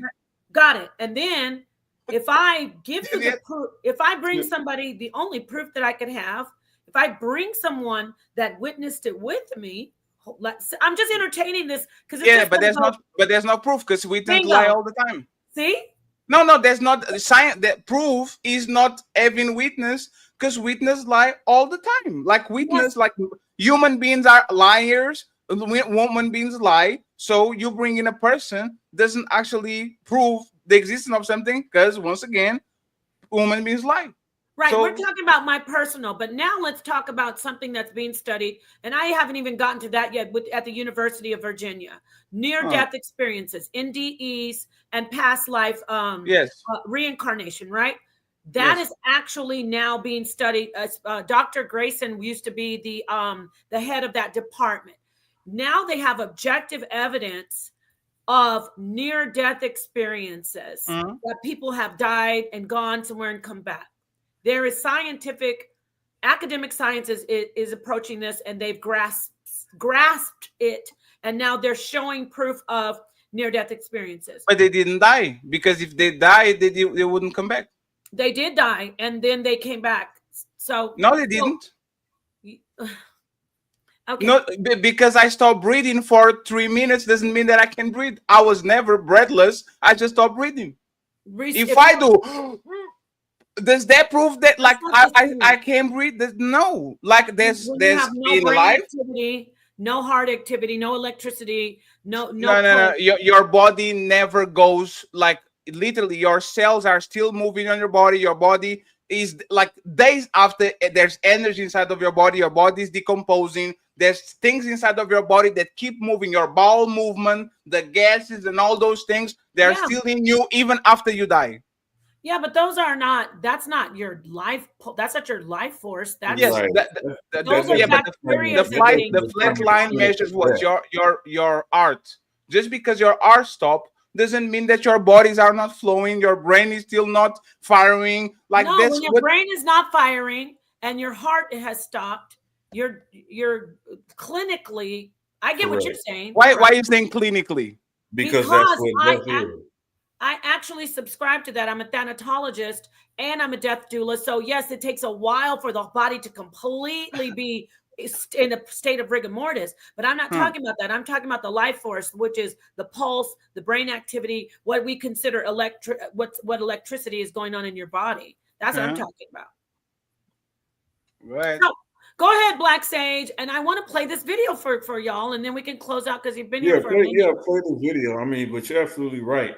People don't understand when you talk about death scientifically or clinically, that's just there's no more brain activity. Oh, so now y'all believe in science. All of a sudden, y'all believe in science. Well, first of all, I can take you offline and I can show you my background. I used to be a nurse, so I'll show you that. I can tell that I can tell.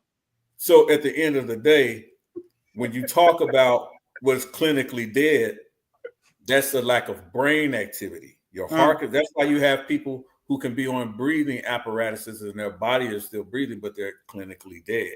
Right. They have no brain activity. That's when they say pull the plug, because the body can still be functioning off of a machine with assistance or even on its own. But once they're clinically dead, no brain activity, then you're officially dead. Can you be brain dead and still have a pulse? Yes. So you're not dead. Yes, you are dead. Talking about. What the hell are you doing? You're not dead yet. You're not dead yet. Yeah, a pulse is only because your heart is still pumping blood. So you are still alive, right? We're not talking about that part, though. No, you're not. If your brain dead, you're dead. And so your heart my brain is dead, but blood. my body's pumping and my Let me explain something to you. Yes, let me explain something to you. Have you ever seen a chicken with his head cut off? We're not chicken. Yeah, that's what I thought. The nervous system works the same. Oh, wow. No. But the chicken is going to fall in seconds, right? It doesn't matter. Oh, it doesn't matter? It's still dead. It has no head, but the body's still moving.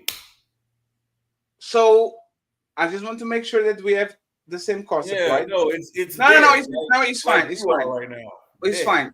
So you are telling me, like, for example, the Jesus thing is what I call come back from the dead, right? If that was true, that he died, and then 3 days later, ta-da, right? I would call it, this is the true definition of coming back from the dead. Do we have any case remotely? I'm not even asking for 3 days. Let's go with 13 hours.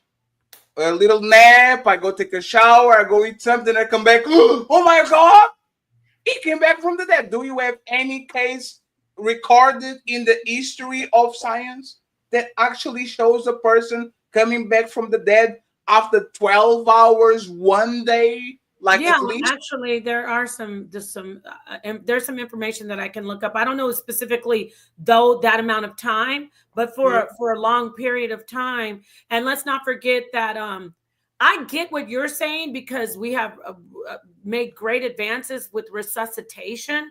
However, before the resuscitation takes place, people are considered clinically dead. And with that understood, there is an experience that takes place that has been documented by Dr. Grayson, and this is at the he's formerly at the University of Virginia. So let's just stay right there. You know what I'm saying? Before the resuscitation is a success, there is a point. Even Dr. Sam Parnia, he does also research on NDEs, near-death experiences, and again, people are considered dead if you don't resuscitate them, and they have had an experience during that time. But can I please play this video? You can respond to that, and then I know you guys been here a while. You can respond to that, but I want to play the video after this. Play the video. Yeah. Is that okay, everybody? All right. This video is an actual philosophical experiment about consciousness and the physicality of evidence that is right there, that is objective. And is that all we need? Is that all that we should rely on? Right? Okay, so we got that preface. Let's look at this video. Imagine a brilliant neuroscientist named Can Mary. you see it? Mary lives in a black and white room. She only reads black and white books, and her screens only... Imagine a brilliant neuroscientist named Mary. Mary lives in a black and white room.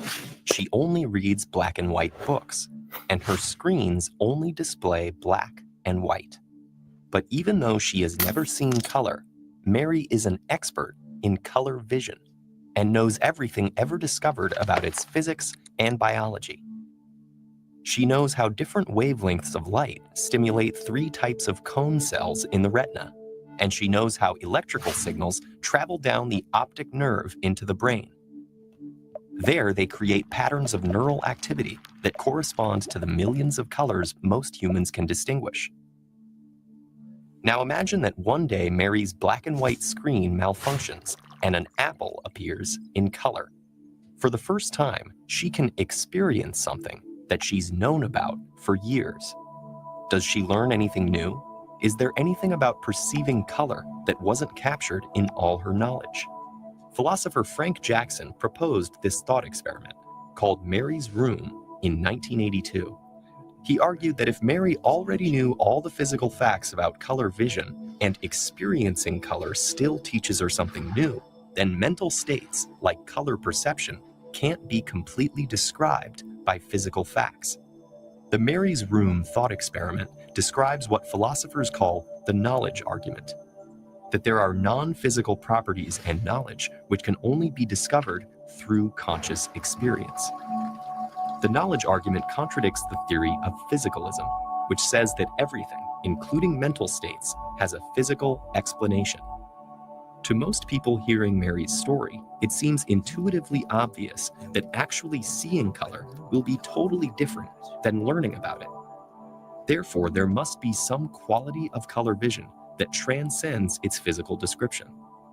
The knowledge argument isn't just about color vision. Mary's Room uses color vision to represent conscious experience. If physical science can't entirely explain color vision, then maybe it can't entirely explain other conscious experiences either. For instance, we could know every physical detail about the structure and function of someone else's brain, but still not understand what it feels like to be that person. These ineffable experiences have properties called qualia, subjective qualities that you can't accurately describe or measure. Qualia are unique to the person experiencing them, like having an itch, being in love, or feeling bored. Physical facts can't completely explain mental states like this. Philosophers interested in artificial intelligence have used the knowledge argument to theorize that recreating a physical state won't necessarily recreate a corresponding mental state. In other words, building a computer which mimicked the function of every single neuron of the human brain won't necessarily create a conscious computerized brain. Not all philosophers agree that the Mary's Room experiment is useful. Some argue that her extensive knowledge of color vision would have allowed her to create the same mental state produced by actually seeing the color. The screen malfunction wouldn't show her anything new. Others say that her knowledge was never complete in the first place because it was based only on those physical facts that can be conveyed in words. Years after he proposed it, Jackson actually reversed his own stance on his thought experiment. He decided that even Mary's experience of seeing red still does correspond to a measurable physical event in the brain, not unknowable qualia beyond physical explanation. But there still isn't a definitive answer to the question of whether Mary would learn anything new when she sees the apple. Could it be that there are fundamental limits to what we can know about something we can't experience? And would this mean that there are certain aspects of the universe that lie permanently beyond our comprehension? Or will science and philosophy allow us to overcome our mind's limitations?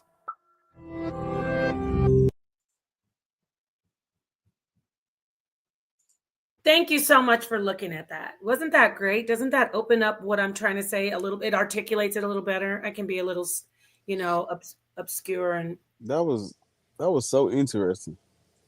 Isn't it I was interesting? actually like, yeah, that's very, very good. I was actually deep into that, like just mind just all over the place thinking about that. Like, and so this goes into the conversation about God. Just because it's qualia, which you see, he also the Jackson said, wait a minute, I was wrong. It's not always going to only be something that's subjective. We actually will get to a point where we can prove it objectively. I'm paraphrasing. So now we're in the conversation. At the end of that, it said science is getting there. Philosophy and academic science are coming together. They are coming together. Look into the University of Virginia. Now there is objective evidence on what we were talking about before I went into this, near-death experiences. So let me just get the feedback. Let me stop talking. I got your feedback, Black Atheist. Fatty, I want you to weigh in on that. You don't want to? No, it's not that I don't want to. I don't know what's the why is it relevant at all.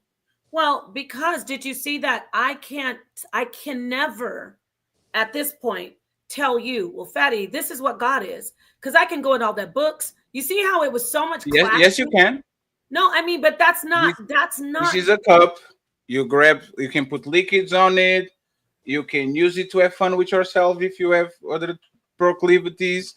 You can spit on it. You can piss on it. I can explain what something is. I can give you not the concept. I can listen. This is a mouse. Use it to control the arrow on your computer. You can definitely explain me what you mean by what you believe in. You can definitely do it. You just don't do it because for whatever reason, it sounds like you don't have a solid, grounded explanation of what you believe in. It sounds like it's very abstract things connected with things that are written on books, written by humans, connecting to consciousness that we can prove because we don't have machines to actually do it, connected to beliefs. Like it's a bunch of like things that you string along and you put it together and you put it on a backpack and you start walking. I'm not disregarding what you feel or your concept. I'm just saying that is so abstract that I can't even talk with you on a serious way and analyze it because it's a bunch of something and it's a bunch of nothing. But it's my personal. Listen, I believe in an omniscient, omnipresent, all-powerful, omnipotent, all-knowing, omniscient, omnipresent, everywhere God.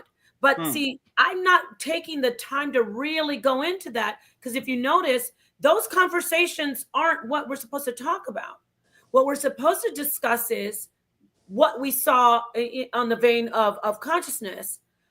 I can explain to you all day the fuzzy, what'd you say, the fuzzy furry unicorn god. Yes. It won't matter. It'll waste So explain me what consciousness is for you. Consciousness does not just exist in the brain. It is being aware of your surroundings, and it is also being aware not just your surroundings, but also it is being aware of things that are not tangible. Like consciousness is being aware of this is me, of a spirit realm, that it's there. Me being able to realize the data or the information that interacts with me in my life experience. That's consciousness that I interact with, I should say, in my Can life. that be your brain just doing pranks on you, making illusions, making you see visions like most of human beings in the history of mankind have had when they eat shrooms, when they're on psychedelics, when they go to sleep and have dreams? Can that just be your brain firing up some things on your brain and you see stuff? Like it can be that? You can definitely be having delusions and psycho how do you say psychotic episodes, and seeing things that aren't there. You could do that. You could be having. If I give you a bunch of mushrooms, you might have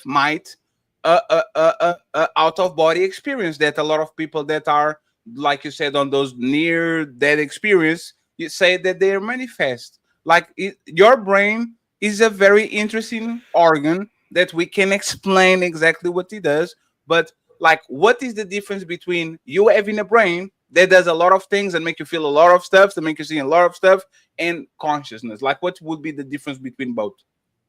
What's the difference between consciousness? You can still have consciousness if you're having if you're taking psychedelics. No. What will separate? What will separate your brain and the things that it does and consciousness? Like, what separates one from the other?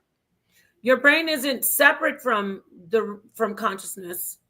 Well, that's not only, your brain isn't the only place of consciousness, but your brain isn't separate from consciousness. That is a part of your that's how you are conscious. Not the only way, but you can't separate it, so to speak. Not from my perspective. Can you have consciousness without having a brain? Yes. So you said we can separate them. Oh, you said we can separate them, and now you says yes, we can separate them. Is there consciousness without brains? Yes, plants have consciousness. They're doing research on plants, and that they no. Let's talk about humans, right? Humans. I'm good. I just want a clarification. You said you can separate consciousness from the brain, and then you said afterwards, yes, you can have consciousness without the brain. So which one will be that? I'm being sorry. I don't want to be confusing. Consciousness is not only it doesn't just exist in the brain, and it doesn't just come from the brain even though I said scientifically consciousness is being aware of your surroundings. I get that.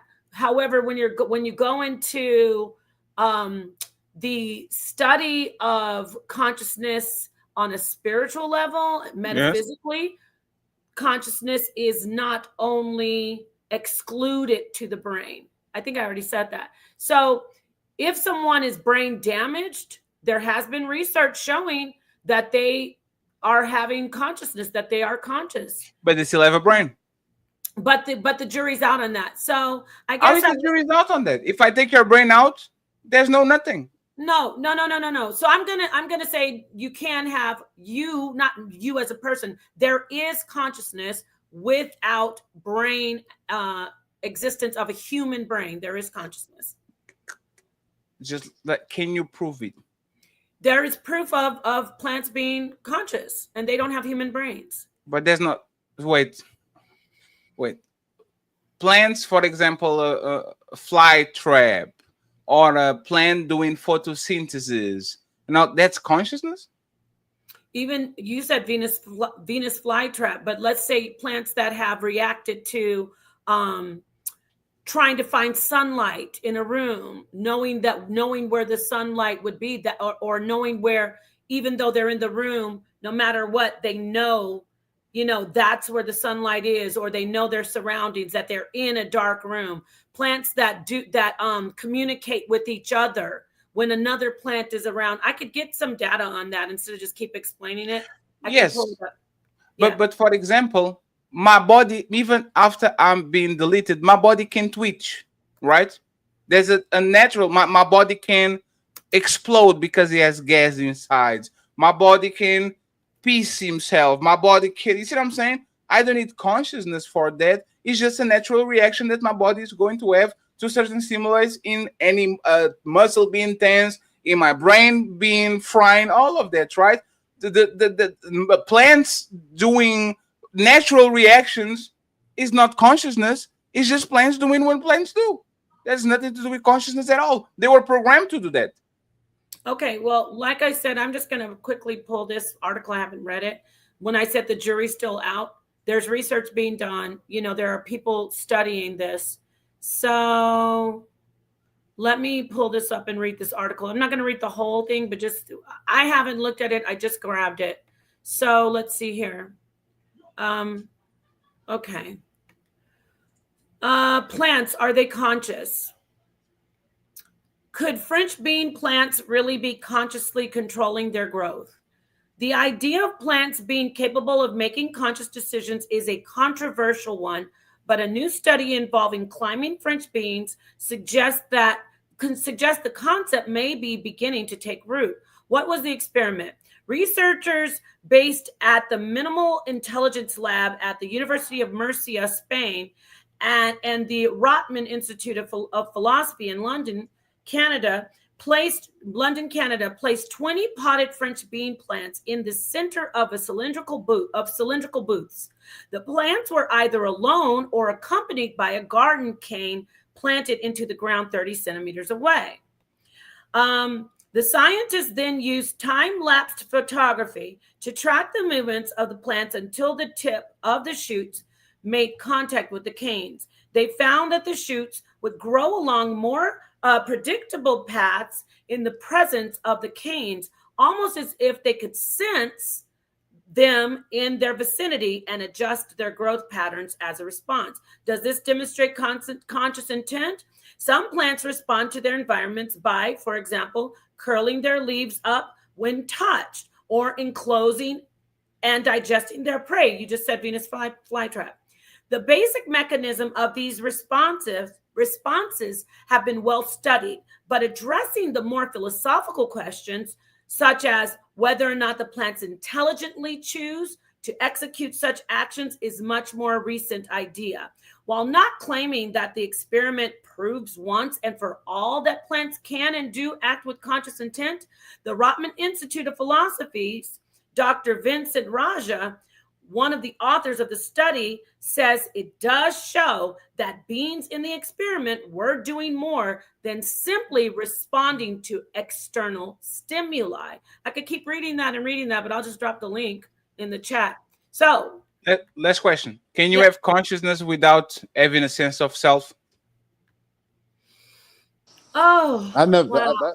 That's another thing that sounded interesting to me. I got to look into that because I just never heard nothing about that. Come over here and talk to me, even though Daddy's trying to break my spirit down. I'm staying strong on this. No, just kidding. I'm just kidding. No, this is good. This is good conversation. This is the information that, although I appreciate the patience of very many people, if it seemed like convoluted and confusing, it's fine. No power. He's just talking. But I will actually Go ahead. Can you be conscious without having a sense of self? That's a great question. I have to think about that. I would instinctively, I want to say no, but then you know what? That's something that I'd have to, can you be conscious without having a sense of self? Yes. Like, do the trees know I'm a tree? Hear me roar. Roar. right? Does I would they? say you can't. You have to have first. You would have to first have a sense of self before you have a sense of anything outside of you. So So you think like a leaf as or a tree or a bamboo? Like, do you think they have a sense of self? you wouldn't you? Yeah, because wouldn't you have to know this is the center of what I'm of all that I'm experiencing. All the stimuli comes into this center, like the nucleus, like the center of the cell. So you would have to be that center. And I think so that's a great question, and I'm going to answer right now. Yeah, you have to have a sense of self to be conscious. And you believe that, like grass, like an individual strain of grass knows I'm grass, and to be or not to be, there's the question: what am I? What am I doing on this planet? What do I need to do to grow? Do you think leaves, like you kind of brought up plants and all that? Do you think a plant that I put on my window, right, as a notion, as a sense of self, as consciousness? Okay. From the study that you just saw, from what you saw, what's going on with about plants, there's a basic self-realization. Yes. However, when you said to be or not to be, that's an evolved consciousness into a different type of intelligence. And that goes into the expensive tissue hypothesis that I've spoken about before. And the expensive tissue hypothesis is about how we our brains start to, did grow and expanse. Like exponentially, our brains grew 60% when we started eating meat and different types of, and forming a different type of diet with meat at the center. Our brains actually got bigger and our guts got smaller. Stay with me. So then our consciousness really, really fine-tuned and evolved, the human consciousness. So a blade of grass, I from my research, is not equal to human consciousness, but there is still consciousness, though. We'll talk about this later. Yes, we have spent a lot of time on this. Oh, I know there. Listen, I appreciate you coming over. I would love to have you have this more of this conversation. I would like for you to go ahead and say your final words. I'm going to go around. Hopefully, Black Sage, he's been here. I know you guys are on the East Coast, and you're over in Portugal. So let me let you close out, and then I'll go to Black Atheist, and then Black Sage. I'll let you have the final word. Thank you so much. Thank you for being here. Go ahead, Fatty. This man has an old studio and streaming from his car. I thought he was homeless. Look at you, Black. Nice to meet you, brother. I got the studio, man, but I ain't had no service. I don't know what was going on. I appreciate you, man. Thank you very much. And I'll say this, okay? To all the people watching, Napa is a friend of the show. The link is on the title and is on the description, the original video. So go ahead, subscribe. If you come in on our space, so we go into our space. I just want y'all to prove that y'all are the roughest, the toughest, the meanest environment. Because Fatty is from Fight Club. And there's no way. If Black Sage is the worst that you get, Napa, y'all going to be in serious trouble when you get the elite people that I have for y'all. So I appreciate the invite. Thank you very much. Fatty, why would we beat up a guest when they first come in? I told Black Sage. This is my second time. I'm waiting. What is the time? Is the third one? The fourth one? Just let me know, because I want to. We gotta let you come all the way in. We can't just let you stand at the door. You're in the foyer right now. I will bring a helmet, but I'm trying to understand what the toughest environment is about. I still didn't experience, but I can't wait. Like, this is supposed to be the roughest roller coaster in the planet. And I didn't even get my belly, like the dropping feeling. Butterflies. So I want to know that. So Nepal, next time you invite me, make sure that we have what we have. I'm going to close the stream. Okay, right now he's going to redirect to Nepal. Come to the side, like the video, so we can move along. Okay. Thank you, Black Sage, for proving me once again that y'all are not debaters. We will definitely we will definitely wreck y'all as soon as we have the opportunity. And once again, thank you to the lovely Nepal for having me. I appreciate you, Black Atheist. I'll follow you on TikTok to see what you got, brother. I appreciate y'all. All right, and peace. Thank you so much, and Fatty. We'll see you soon. We will Signing see out. you all in Peace. the Untouchable Empire very Thank you soon. very much. Thank you. Black Atheist, thank you so much for coming in. Don't be a stranger. I want to invite you back because I like that you were interested in no, I'm serious. Like, I like that you were interested in the information. At least you have an open mind. A lot of atheists don't. So peace and respect to you. Go ahead, brother. Close out and let us know your final thoughts and what people think of you. Yeah. So before I close, 30 seconds. I don't really follow a lot of other atheists because I don't really like their style or approach. But I will say I am a sponge and I am still learning, and I do read a lot of books and stuff. Now, when it comes to consciousness, I'm interested in it. I just gotta just keep learning about it because I don't know much, but I mean, it's one of those topics that I do like when you played the video, I'm like, man, this is like, why don't I know about this? Right. So it's interesting. I like it. To close, yeah. So Black Atheist Rants on all platforms, YouTube, TikTok. I go live on TikTok almost every day. So that's where I mainly talk about religion and God. So I'm live on TikTok at Black Atheist Rants. You can find me on YouTube at Black Atheist Rants and Instagram at Black Atheist Rants. Type it in. I'm gonna be the first one to pop up. Yeah, I appreciate y'all for having me on. And I like talking to OG Black Sage, man. You know, maybe you could teach me some stuff about Yahweh or whatever. But no, I enjoy listening to y'all and like learning, just trying to learn from everybody and, you know, maybe tell me something I didn't know. Wow. What a great spirit this brother has. If every atheist could be like Black Atheist and Fatty, we have a better place. Even Fatty was like, my mind is open. But go ahead. What were we gonna say? The last part. I care more. Like I don't want to be right.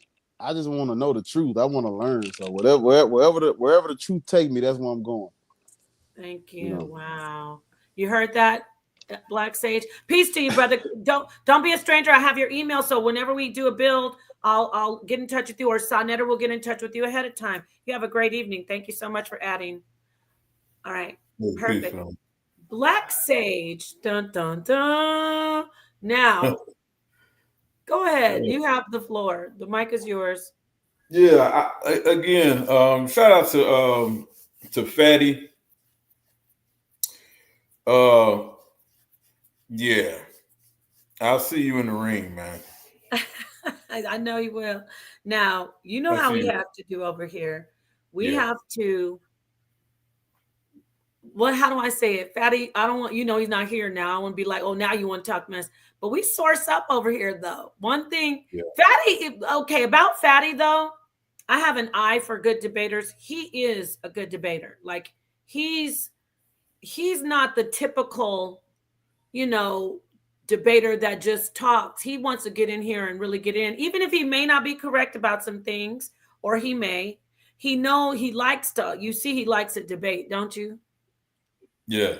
Yeah. He said, I don't care. I'm still going to beat him up, right? I got you. Okay, go ahead, Black Sage. Talk to us. Yeah, definitely. Realistically, talk to us about what went on today and whatever else you want to say. Thank you, Niam. I think, first of all, shout out to you, Sister Nepal, for having these discussions in these panels. Whether people agree or disagree, whether they like it or don't like it, more of these type of conversations and panels need to be had. More people need to come and join the panels, have the conversations. At the end of the day, one thing is clear. Fatty clearly let us know that he's not an atheist. Even Black Atheists, shout out to him. I enjoy talking to that brother. But he's not an atheist. They're skeptics. Right? They're just skeptics. Which is a good thing. You're not dissing them by saying that. Right. No, I'm not dissing them at all. I'm not dissing them at all. No, it's a good thing. They're skeptics. And I think that there's a difference between those brothers and Matt the Hillicuddy, whatever his name is, that you were addressing. It's the difference between those guys, right? And I talked about this on another platform. When it comes to the Bible, right? And that's why these guys always want to get into that. That's the only source of literature, or the only piece of literature that people require evidence beyond a reasonable doubt. You can read anything else, present anything else, but that is the only thing that people require, that you provide evidence beyond a reasonable doubt. And what I tell people is as often as that a reasonable evidence, providing evidence beyond a reasonable doubt, only is required in a murder case, right? But there's other forms of evidence that you can use to be found, whether or not you're liable for something, whether or not it's truth or factual. There's other ways to arrive at certain evidence, right? And so the arguments that are being made and the questions that are being had, please provide me evidence beyond a reasonable doubt, is in fact illogical when it comes to the argument about whether or not God exists, right? Because as they said at the end of this conversation, and you brought this out, they can either prove or disprove. So what do they say? Well, the burden of proof is on you because I'm asking the question, right? No, that's a cop-out, right? Because what they don't want to do is accept the information that you're presenting as evidence. They feel like they hold the court on what they can determine what is evidence when it comes to whether or not God exists. And you brought that up all night, right? With your the anecdotes about the, I can't taste the ice cream for you. Yeah. The last video you just played with the colors, right? With the color line. And then the study you just showed. There's no way for me to show you that God exists. If I say God exists in his handiwork is in nature, and you say, well, that's not enough, because I didn't see God form the stars and the moon. I didn't see him do that, right? So it's really again, Fatty, a form of cognitive dissonance. It's your inability to accept new information. That's just what it is in a nutshell. And so when we look at these particular things, it's like atheists really have no argument outside of the Bible. They just don't. Their whole thing is to beat up the God of the Bible. And one of the reasons that they do that is because they lack some form of morality. Because if you study the God of the Bible, all that it's giving you is the principles of living a clean life, how to treat your neighbor, how to treat your parents, right? How to treat your children. Outside of that, the only thing that exists is the dogma, right? Right. So I don't ascribe to much of the dogma that exists in the Bible because it's only used to present a truth, to teach a truth. Right. Right? Thank you. Excuse me. I'm not trying to. Yeah, no, go right ahead. Turn your. Can you turn on your camera or no? Yeah, that's cute. And Yeah, kids, this me. kids, Yeah, this listen, me. I'm not going to be up here long, but I did see you ask for the link. So Fatty said to Google the definition. I think he said of cognitive dissonance. So I will do that right now, and then Kibo, is there something you wanted to say? Because I did drop the link for you, even though you've been on your channel calling me a dumb broad and things like that. But Who told I you don't that? know. Brother, Who told I've been you that? watching. I've been watching you. It's okay. Let's not get into that. But I just want to show you that I can put out kindness and sisterly, That's crazy. cordial behavior. So you've been manning this show and also simultaneously watching my show? No. I'm saying in the past. Were you live streaming this? No, what I'm saying is I never said you was a dumb broad, like But just anyway, openly. What would you like to add? Yeah, because I want to know where did it go, because it sounds like not sounds, but you guys had two atheists on here. What did that yield exactly when it came to the conversation that you guys were attempting to have or did have? Like, what did that yield exactly? We wanted to get. They were actually different atheists than you are. They were more How like. so?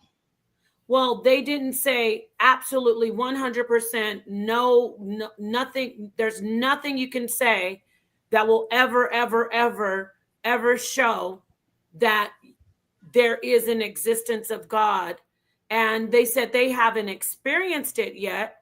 And so, when we presented information to them, they never once tried to be condescending, like Matt Delahunty and you. They never tried to equate the belief in a God with an intelligence level like you do often.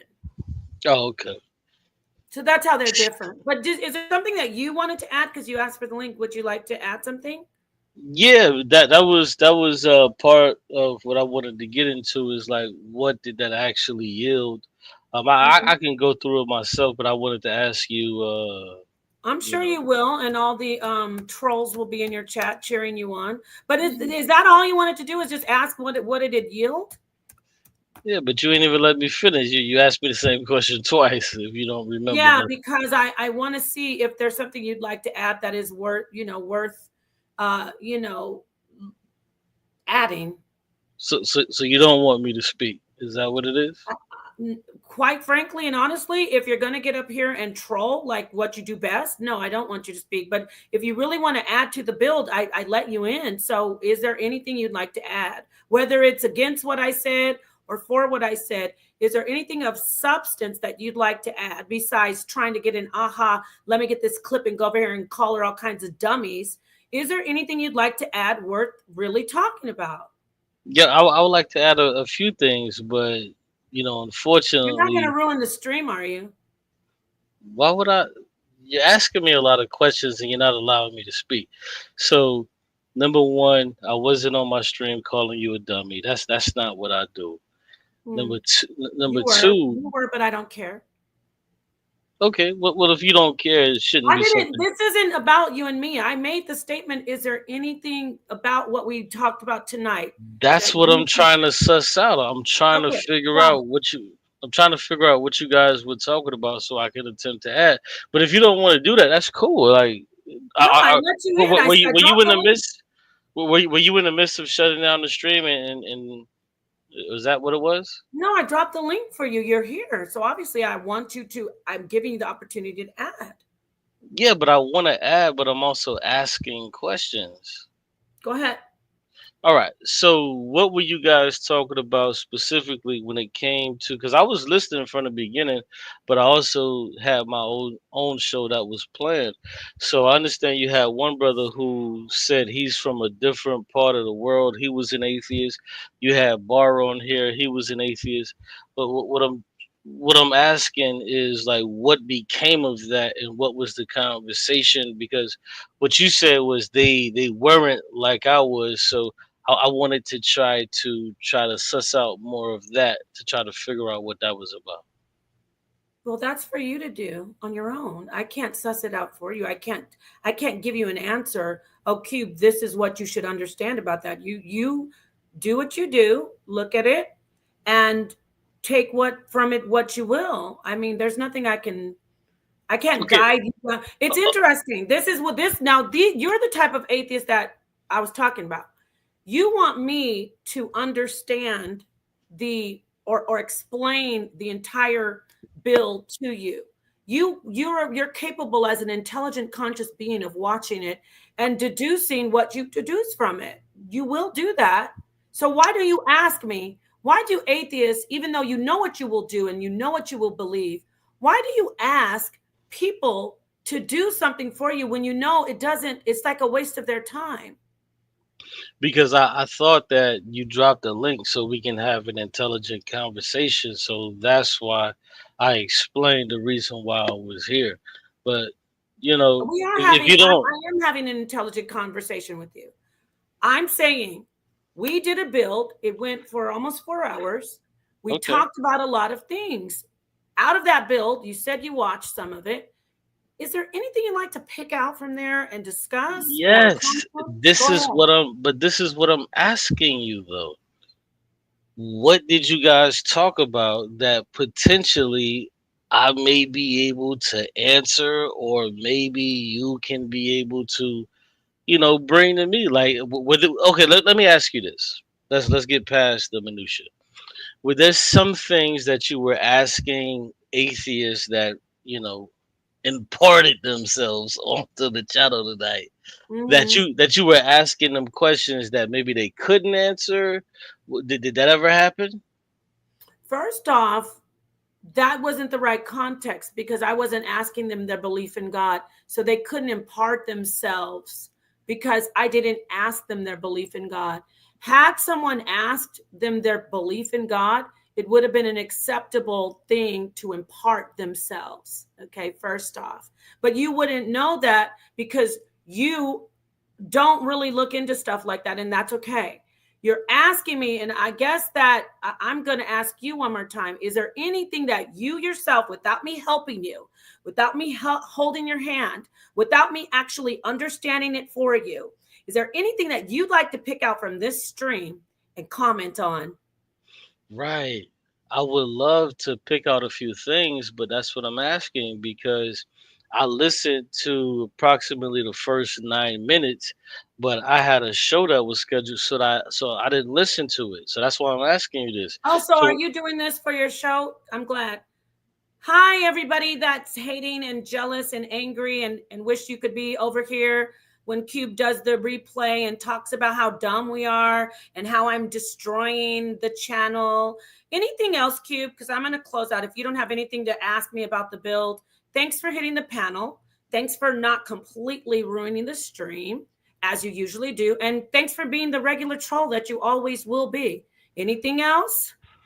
have a good night, sister. Thank you You so much. too. Good night. Have a great night trolling over there. All righty. So we covered it all. Did you hear him? Can you please tell me what I was supposed to understand on that build? Is there anything that you can show me? That's just the thing about him. He's over there calling me dumb. I'm not calling him dumb. But why every time he needs somebody to show him, prove to him? Doesn't he have his own brain? Doesn't he have his own consciousness, Black Sage? I would imagine so. Shout out to Cube. Yeah, shout out to Cube. Have fun talking about me for 50 hours on your channel. When notice, I didn't disrespect him. Did I call him dumb? No. Did I tell him that all about his personal life? Did I talk about who he's with in his relationships? No. But he got up here. He does stream after stream. He's using me. And guess what, Cube? I feed you like my little baby chick in a nest. Go get here's some clout. Go do your stream. You can fly away, fly. And you know what, Cube? I did that for you. You're not on my level. I actually show you grace, even though you go over there and disrespect me. I was kind to you when I hit your panel to talk about your daddy, Matt Delahunty, who got scared when I said the word conceptualization. No, these two brothers who were on here, they were nothing like you and Matt Constipated Delahunty because they're not bitter. They're not angry. They actually say, hey, I'm starting from a clean slate, and I don't believe in my conceptualization is that I don't believe that there's a God. You, Cube, are like, I'm angry with God. I'm angry with the church. They let me down.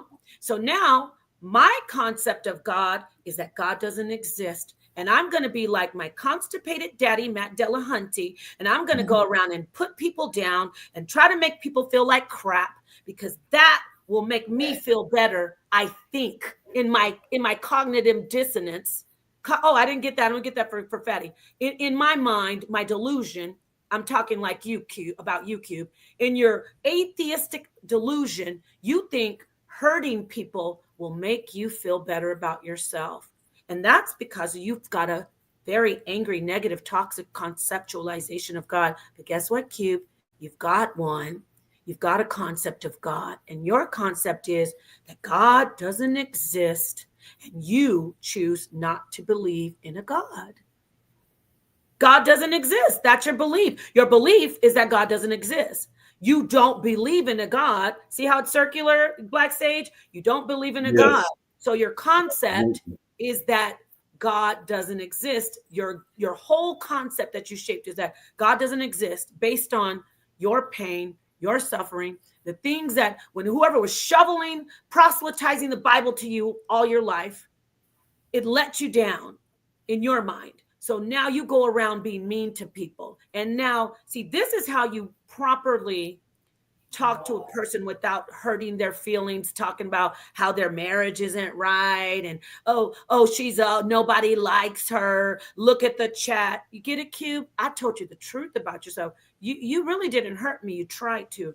I'm telling you the truth about yourself. You're bitter and you're angry. And I'm sorry about that. But you still have a God concept, and that's that God doesn't exist. There would be no atheist, right? If you want to finish it, there would be no atheist if there wasn't a God. Atheists wouldn't exist if God didn't exist. Atheists wouldn't exist, right? I'm gonna hand the mic over to you. No, you're absolutely right. I think that again, once they get the concept of what you're actually saying, I think it'll turn the tide even more. Matt Dillahunty, whatever his name is, he understood exactly what you meant. That's why he lost it, because he understood exactly what you mean. Sometimes it takes things in this community to circle a few times before people start to really pick up what you're putting down. So, but again, Sister Nepal, I think it's a great conversation. Thank you. I think it's a good thing. It's a good thing. Oh, one more thing, Black Sage. This was a great build. And no, I didn't ruin it, but I do want to say this. You want to know the irony is that Cube totally disrespects me, but it's no shock, but he does. And then what he'll do is after he does it, he will get on the phone and contact my husband and say, we're still cool, right? So I guess I should call my husband after I just read you, Cube, and ask him, we're still cool, right? Because he told me to take it easy on you, Cube, and you know I did. I don't care, Cube. It's all love. You're a great dad. You've got issues. You're a great dad, and so I respect you that much for that. But let me tell you something, Cube. You know I don't care what you say about me. You know I don't. Right? Right, brother? So with that said, peace to Fatty, peace to Genesis, DJ Genesis, peace to Black Atheist, peace to Black Sage, peace to Saw Netter, peace to the darkest minds of the light, and peace to the wonderful, amazing chat. Oh, and I almost forgot. Peace to the bitter, sad, toxic atheists. I hope you get not the ones that were on the panel tonight, and not even Anka Cat. He's not a bitter atheist. He was supposed to join us, but I appreciate him and respect him as an atheist because of his mindset too. I really wanted to talk to him. He has a great concept about African spirituality and tradition, even though he doesn't have a belief. So refreshing to know that there are people like that out there who still may be atheists, but they're not bitter, right? They're not toxic. Like right. Matt Constipated Dillahunty. All right, I said enough. Let me go ahead and end this stream before I get in more trouble, because you know I'm going to get in trouble, but I don't care. It felt good. Peace to the darkest minds.